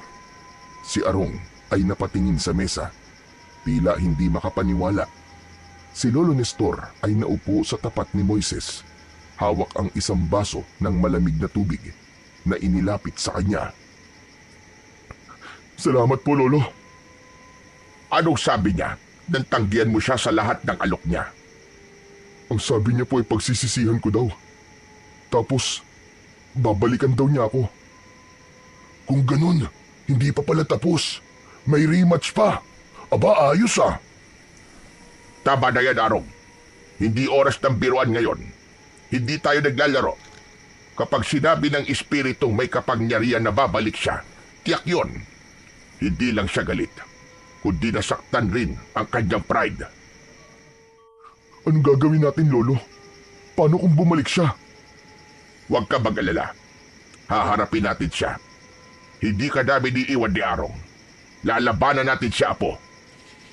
Pero Lolo Nestor, kaya po ba natin? Kakayanin natin, Apo. Siyempre. At alam mo ba kung bakit ko nasabi yon? Bakit po? Kasi may nakikita akong tanda sa iyong noo. Ha? Ano pong tanda? Lumapit si Lolo Nestor kay Moises. Dahan-dahang inilapit ang kanyang muka at sinipat ng maigi ang sinasabing tanda. May mutya ka, Apo. Nakatatak ito sa iyong noo. Isang puting mahiwagang bato. Puti. Pero hindi puti ang kulay niyan, Lolo. Alam mo tungkol sa bagay na ito? Oo po. Kagabi po kasi, Lolo, lumabas po ako ulit. Tapos ang natatandaan ko, may nakita po akong pulang bato sa noo ng bungo. Tapos yun, dumikit po sa noo ko. Ula. Kaya pala, nung hindi ko pa to nakikita, ibig sabihin ay nasa ilalim ka pa rin ng kapangyarihan ng aswang na yon. At ngayon, naging puti na. Heto, tingnan mo. Kaya ko na siyang hawakan. Ibig sabihin lang nito, iho, ang mutya na yan na minsang ginamit para sa kasamaan na galing sa bungo ng gorilya ay pumapanig na sa kabutihan. Ibig sabihin po, nalinis ko siya? Oo. Magaling ka, Apo. Napadali sa ibo ang isang mutya na matagal nang ginamit ng mga nilalang na dilim. Pre, imba ka, ang tindi mo. Di ko alam kung maiiyak ako o magpapapirma ako ng autograph sa'yo eh. Ikaw na sa kalam. Biglang napasimangot si Lolo Nestor. Napatitig ito kay Arong. Nang tumawa ng malakas ang binata, agad niya itong binatukan. Yang ka na naman. Wrong timing ka talagang animal ka. Sabi nang wag mo nang magbiro eh. Seryoso itong pinag-uusapan natin dito. Aray ko naman, Lolo. Ang kati naman ng kotong niyo sa akin. Isa lang naman yun eh. Pampagaan lang ng sitwasyon. Grabe naman. Napakamot na lamang sa ulo si Arong. Pero tanggap naman niya na nagkamali siya. Hindi niya dinadamdam ang pananakit sa kanya ng matanda. Sanay na siya sa ganong kilos nito. Minsan ang pananakit nito ay isang uri din ng panlalambing. Dahil alam niya, itinuturing na din siyang apo ng matanda. Maya-maya pa, biglang natawa si Moises nang makita ang mukha ni Arong habang kinakamot ang batok. "Oh, loko, buti nga sa'yo. Ang kulit mo kasi." O siya, sige na. Balik na tayo sa usapan. Ikaw, Moises, kung totoo man na babalik ang aswang, kailangan mong maihanda. May sarili ka ng mutya ngayon. At kung masasanay ka sa paggamit ng kapangyarihan na yan, may kakayahan ka na para lumaban. Alam niyo po ba kung anong gamit nito, Lo?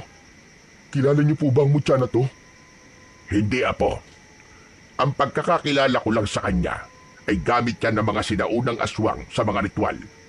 Ngayon lang talaga ako nakakita na ang may hawak nito ay isang nilalang na may mabuting puso. Kung ganun, paano natin malalaman ang kapangyarihan nito, Lolo? Malalaman mo kapag nagkaroon na ng totoong panganib. Tama. Hindi ko lang alam ang lahat ng tungkol sa mutyang yan, Moises. Pero isang bagay lang ang sigurado ko kung paano o saan mo ito gagamitin. Yun ang magtatakda kung para saan talaga ito. Tumitig siya sa kanyang apo. Mata sa mata. Ang tandaan mo lang, Apo, gamitin mo yan sa kabutihan. Huwag mo kailanman hayaan na ang kapangyarihan niyan ang magdikta ng kilos mo. Ikaw ang dapat na magkontrol at laging para sa tama, para sa mga taong nangangailangan ng tulong. Huwag mo rin kalimutang manalangin sa nakatataas. Opo, Lolo. Tatandaan ko yan, pangako po. Hindi ko po ito gagamitin sa masasama. Pre, kasama mo kami. Kasama mo ako palagi. Yan ang tatandaan mo. Hindi ka nag-iisa. Hindi kita iiwan. Salamat, pre. Seryoso yan, ha?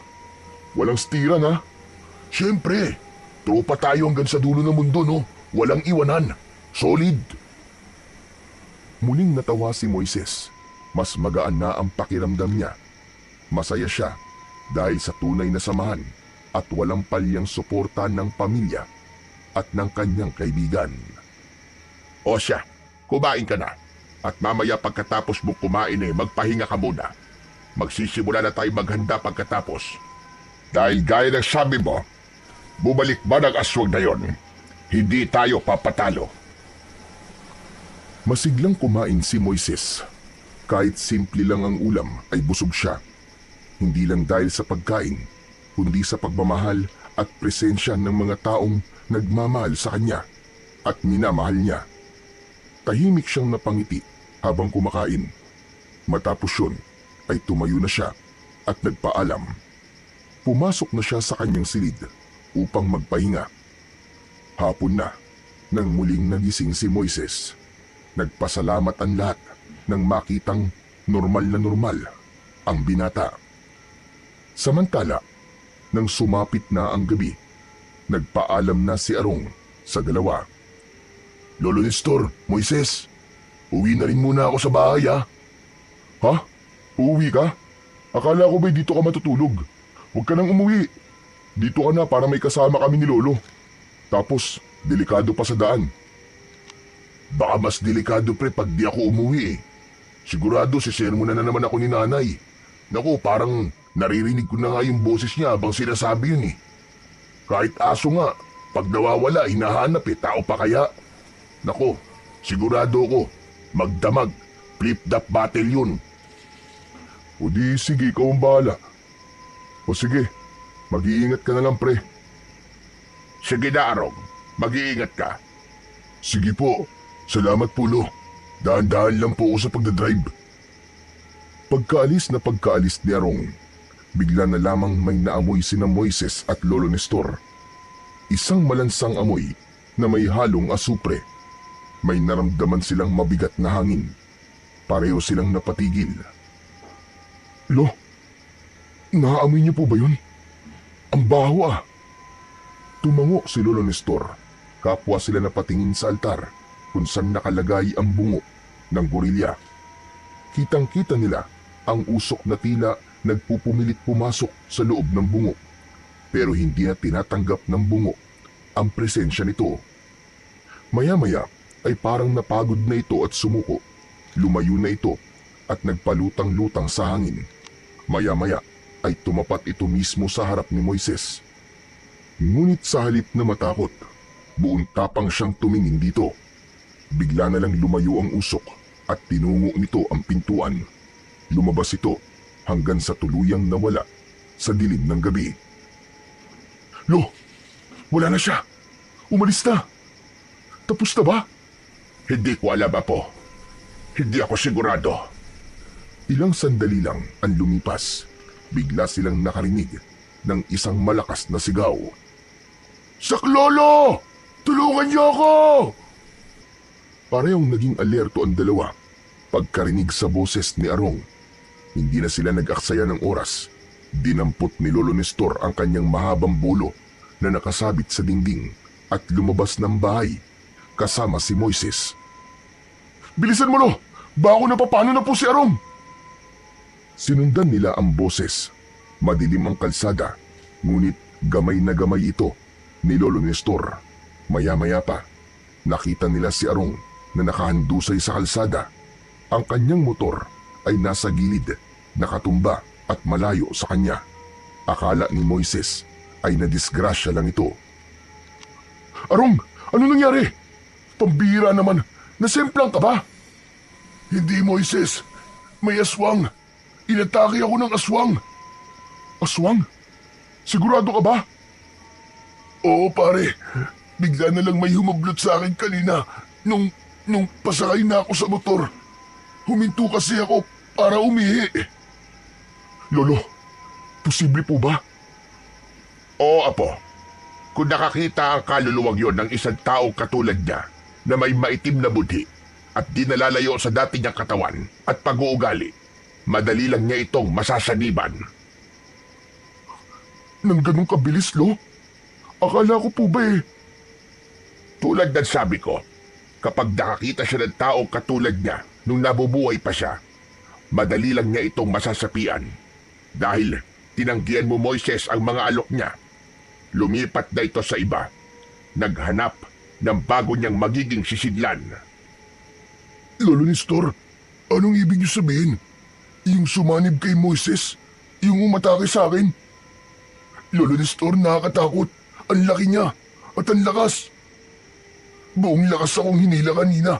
Paitaas. Mabuti na lang at nabitiwan niya ako. Nasaan na siya, Arong? Hindi nakasagot si Arong. Agad na tumingin sa paligid ng dalawa. Amoy na amoy nila ang mabahong singaw na tila may bulok na karne. Humahalo ito sa hangin.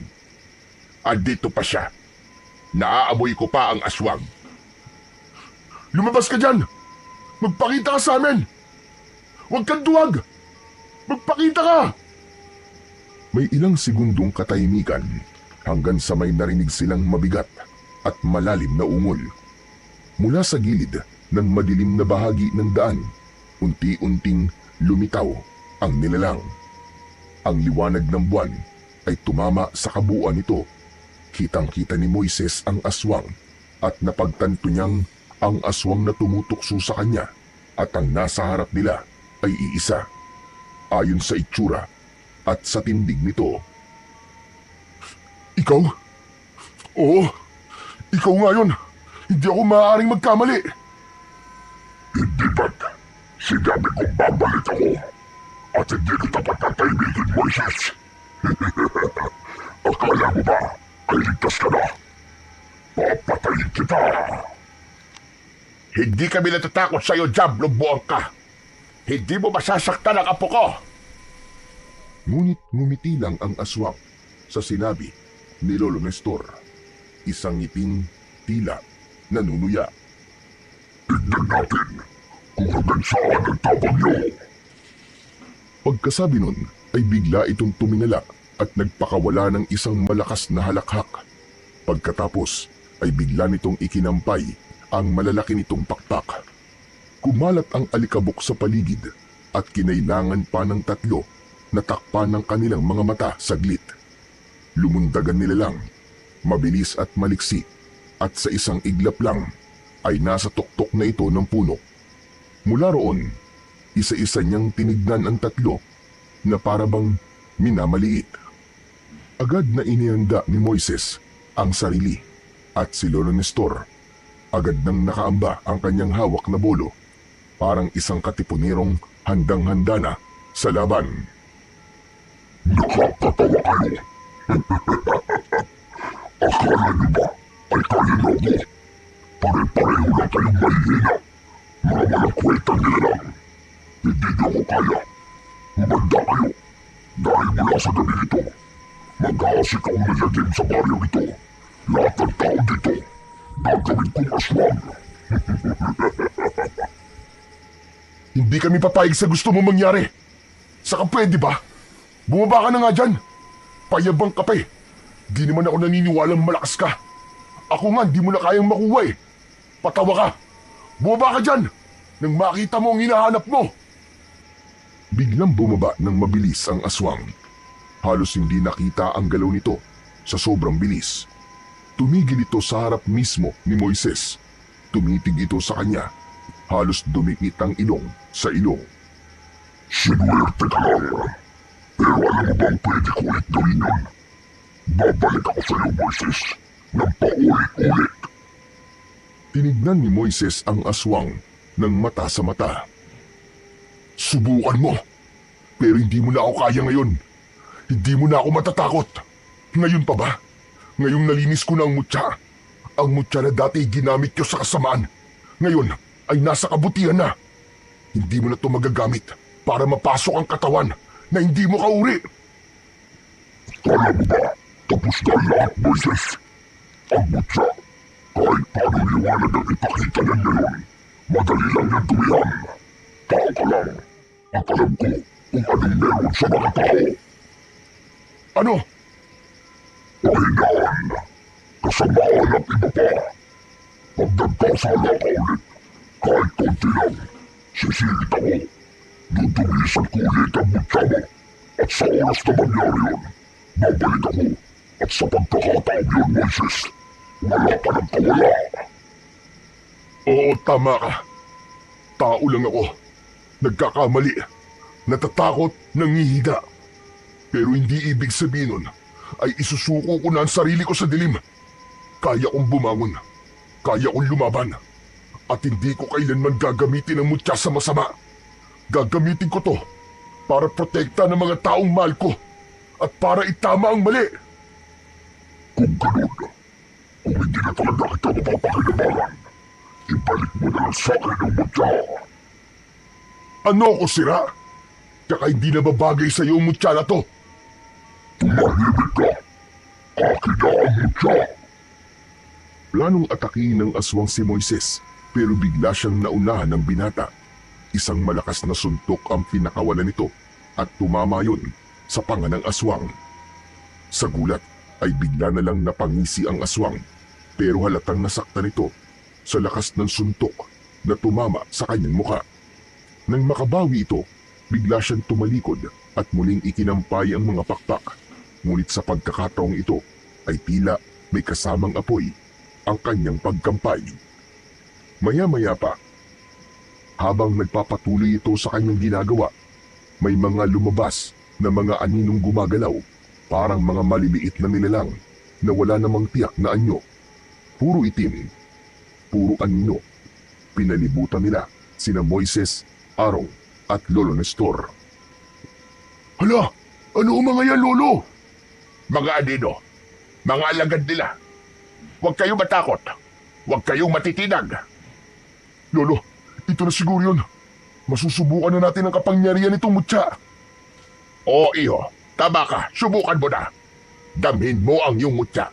Kailangan magkaroon kayo ng koneksyon sa isa't isa. Huminto sa pagkampay ang aswang. Naglakad ito ng mabagal at parang nanunukso. Dumating na ang oras ng katapusan niyo. Sige mga alagad, patayin silang lahat! Naramdaman ni Moises ang maliliit na kamay na humawak sa kanyang binti. Si Lolo Nestor, panay ang taga ng kanyang bulo, pero hindi tinatablan ang maliliit na nilalang. Samantalang si Arong naman ay panay ang dasal. Napapasigaw na rin ito sa takot. Biglang lumiwanag ang noo ni Moises. Isang maputing sinag ang sumiklab mula sa mutya na naroon, pero hindi ganun kalakas. Banayad lamang itong liwanag. Doon naramdaman ng binata na may lakas na bumalot sa kanyang buong katawan. Napaatras ang mga anino para silang nadadaram. Napapaso sa liwanag na lumalabas mula sa mutya ni Moises. Napansin naman ito ni Arong. Ayos! Takot sila sa liwanag! Imposible! Hindi mo pwedeng gamitin yan laban sa akin. Matagal kong naging pagmamayari ang mutya na yan. Ako ang kinikilala yan at hindi ikaw! Lumipad muli ang aswang paitaas at muling bumulusok pababa pasugod kay Moises. Ngunit sa mismong paglapit niya, biglang pinalakas ng mutya ang sinag nito. Tumama ito sa katawan ng aswang. Agad na nasunog ang mga pakpak nito. Hindi pa tayo tapos! Hindi pa ako tapos sa inyo! At sa isang iglap, tumakbo ito palayo. Pilit na lumayo mula sa liwanag na lumalabas sa mutya. Kasama nitong nawala ang mga aninong nakapaligid. Pagkatapos ng ilang saglit, bumalik ang katahimikan. Grabe! Ang galing mo, pre! Nakita ko yun! Pinaatras mo yung kalaban ah! Para kang may laser na gamit. Imba ka talaga! Ikaw talaga ang sakalam! Hindi ko nga alam kung paano nangyari yun eh. Hindi nga. Pero alam mo, Apo, ang liwanag na yan ay hindi lang dahil sa mutya. Dalawa kayong gumawa ng liwanag. Galing sa iyo ang kalahati nun. Alam mo ba? Pinalakas nito ang mutya dahil sa paniniwala mo sa tama. Yan ang tunay na kapangyarihan na po. Ang kabutihan na nagmumula sa iyong puso. Pero no, nakatakas yung aswang. E di habulin natin. Kaya niyo po ba? Abay, oo naman, dabuho ka. Wala akong rayuma ngayong gabi, kaya maswerte ka. Mabilis na kumilos ang tatlo papunta sa kakahuyan kung saan nakita nilang gumawi ang aswang. Napansin ni Moises na tila lumakas ang kanyang pangamoy at paningin at ginamit niya yun para sundan ng bakas at amoy ng kalaban, ang amoy ng asupre na naiiwan ng nilalang. Nasa may unahan si Moises. Mabilis ang kanyang kilos at alerto hanggang sa bigla na lang mula sa itaas, bumagsak ang aswang sa harap niya. Agad na umamba ng suntok si Moises. at mabilis na umatake. Inilagan siya ng aswang at gumanti gamit ang kanyang mga kamay na may matutulis na mga kuko. Natamaan si Moises nun, pero hindi man lang siya nasugatan, ni hindi man lang bumaon ang mga kuko ng aswang sa kanyang balat. Nahawakan ng binata ang isang kamay ng kalaban at iwinasiwas ito at ipinagwagwagan sa hangin. Sa kanya ibinalibag ng malakas. Ang lakas ng binata ay halos 10 tao ang katumbas. Tumama sa isang malaking puno ang aswang. Moises, sige lang! Labanan mo lang siya, Apo! Tapusin mo na siya! Ngunit biglang nagbago ang anyo ng aswang. Sa harap ni Moises, hindi na halimaw ang anyo nito, kundi kapitan ng kanilang baryo, si Kapitan Turing. Kapitan? Hindi! Bakit ikaw? Natitigilan si Moises. Umamba siyang umatake, pero hindi niya magawa. Hindi niya kayang paslangin ang taong kilala niya, lalo pat alam naman niyang sinaniban lang ito. Lo! Paano to? Anong gagawin ko? Nanginginig ang mga kamay ni Moises. Tumingin siya kay Lolo Nestor, tapos sa kapitan na nakatingin sa kanya ng masama at panay ang ngisi. Maya-maya ay naramdaman niya ang mutya. Tila umiinit. Hinawakan niya ang kanyang noo. Pinikit niya ang kanyang mga mata. Mutya, gawin mo ang nararapat. Palayain mo siya. Linisin mo ang kasamaan. Dalisayin mo ang kanyang pagkatao. Muling lumiwanag ang noo ni Moises. Kumislap ang puting mutya at mula dito'y may lumabas na enerhiya. Isang kulay pulang liwanag. Kumalat ito sa kanyang katawan at sa paligid. Umangat si Moises ng bahagya sa lupa. Mula sa katawan ng kapitan, lumabas ang isang itim na usok. Kumakapit pa ito at tila ayaw pa ring bumitaw. Pero patuloy ang liwanag mula sa mutya hanggang sa isang malakas na pagputok ang kanilang narinig. Kasabay nito ang paglabas ng usok sa katawan ni Kapitan Turing. Umandusay ang katawan nito sa lupa. Wala na siyang malay. Sumunod ay naglabas ng puting liwanag ang mutya at ito na ang tuluyang tumunaw sa itim na usok. Kasama ng usok ay naglaho din ang mga alagad nitong anino. Tapos na, napaluhod sa lupa si Moises at hingal na hingal. Apo! Moises, iho! Ayos ka lang ba? Opo, Lolo. Tapos na po. Wala na ang masamang nilalang. Ayos. Uuwi na rin ako, pre. Lagot na talaga ako sa nanay ko nito eh. O sige na, pre. Ingat ka sa daan ha. Kami na ang bahala kay Kapitan. Kinabukasan, nagising si Kapitan Turing sa kanilang bahay. Wala siyang maalala, maliban sa lasing siya at pauwi na sa kanilang bahay. Oo. Lasing na lasing ka nga kagabi, Kapitan. Tapos habang naglalakad kami nitong apo ko, nakita ka namin na natutulog sa kalsada. Kaya naman inuwi ka na lamang namin dito sa bahay. Pasensya ka na, Kapitan. Hindi ka namin naiatid sa bahay mo kagabi. Masyado kasing malayo. Hindi na kaya nitong nirarayuma kong tuhod. Wala yun. Ako nga dapat magpasalamat sa inyo eh. Dahil kung hindi niyo ako nakita kagabi, tiyak na mas nakakahiya kung makita ako ng mga kababaryo natin na nasa ganung sitwasyon. Wala napasubo talaga tayo kagabi. Hindi ko naman nauulitin yun. Masama sa katawan at masama sa reputasyon. Ayos lang naman yun, Kap, kung paminsan-minsan. Lahat naman tayo may sandaling nadadala ng pagkakataon, hindi ba? Ang mahalaga, ligtas ka at natuto ka rin. Oo nga naman, Mang Nestor. Napaisip talaga ako. Nagkaroon pa nga ako ng masamang panaginip eh. Di ko lang maalala kung ano. Nagkatinginan ang maglolo. Sabay tango. Pareho nilang alam na hindi lang yun basta panaginip. Ngunit nanatiling tikom ang kanilang bibig at hindi na sinabi sa kapitan ang totoong nangyari. O siya, Kap, magpahinga ka na muna. Baka di pa lubos na nawawala ang tama ng alak sa'yo. Tapos mamaya kung gusto mo na sabaw, ipagluluto kita ng tinola. Pampatanggal lang hangover yon. Aba ayos, salamat talaga sa inyo. Babawi ako, Mang Nestor ha, pangako. Nakoy, wala yun, Kapitan. Basta maayos na serbisyo na lang po ang isukli nyo sa baryo natin. Ayos na po yun. Nginitian sila ni Kapitan at muling humiga upang makapagpahinga. Umalis na rin sina Moises at Lolo Nestor sa silid. Pagkaraan ng ilang araw, tuluyan ng bumalik sa normal ang buhay ng maglolo.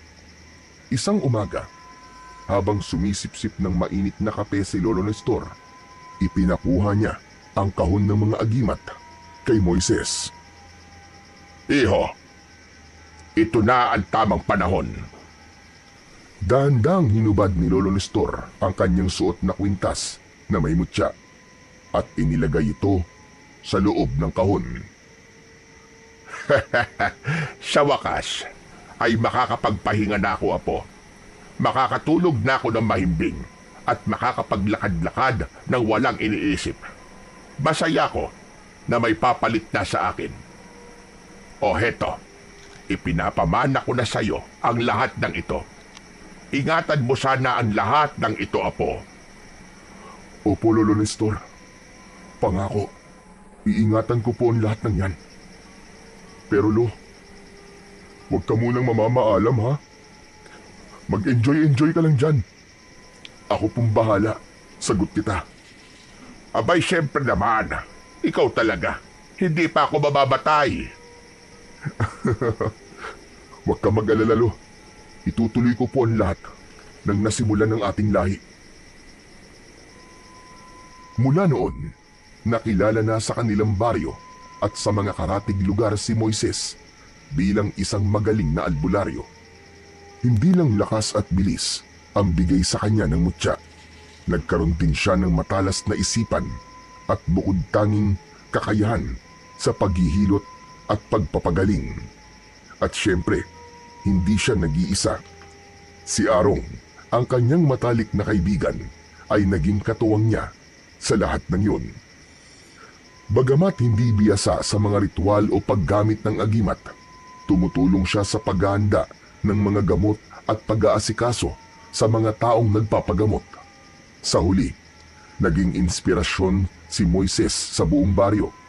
Sa kabila ng kanyang panggagamot at pagtulong sa kapwa, ni minsan ay hindi siya humingi ng kapalit o kabayaran. Buong puso niyang tinanggap ang mutya bilang bahagi ng kanyang buhay at niyakap ang responsibilidad na kaakibat nito. Nagpasakop siya sa kapangyarihang taglay nito, hindi para sa pansariling kapangyarihan, kundi upang ipaglingkod sa kabutihan.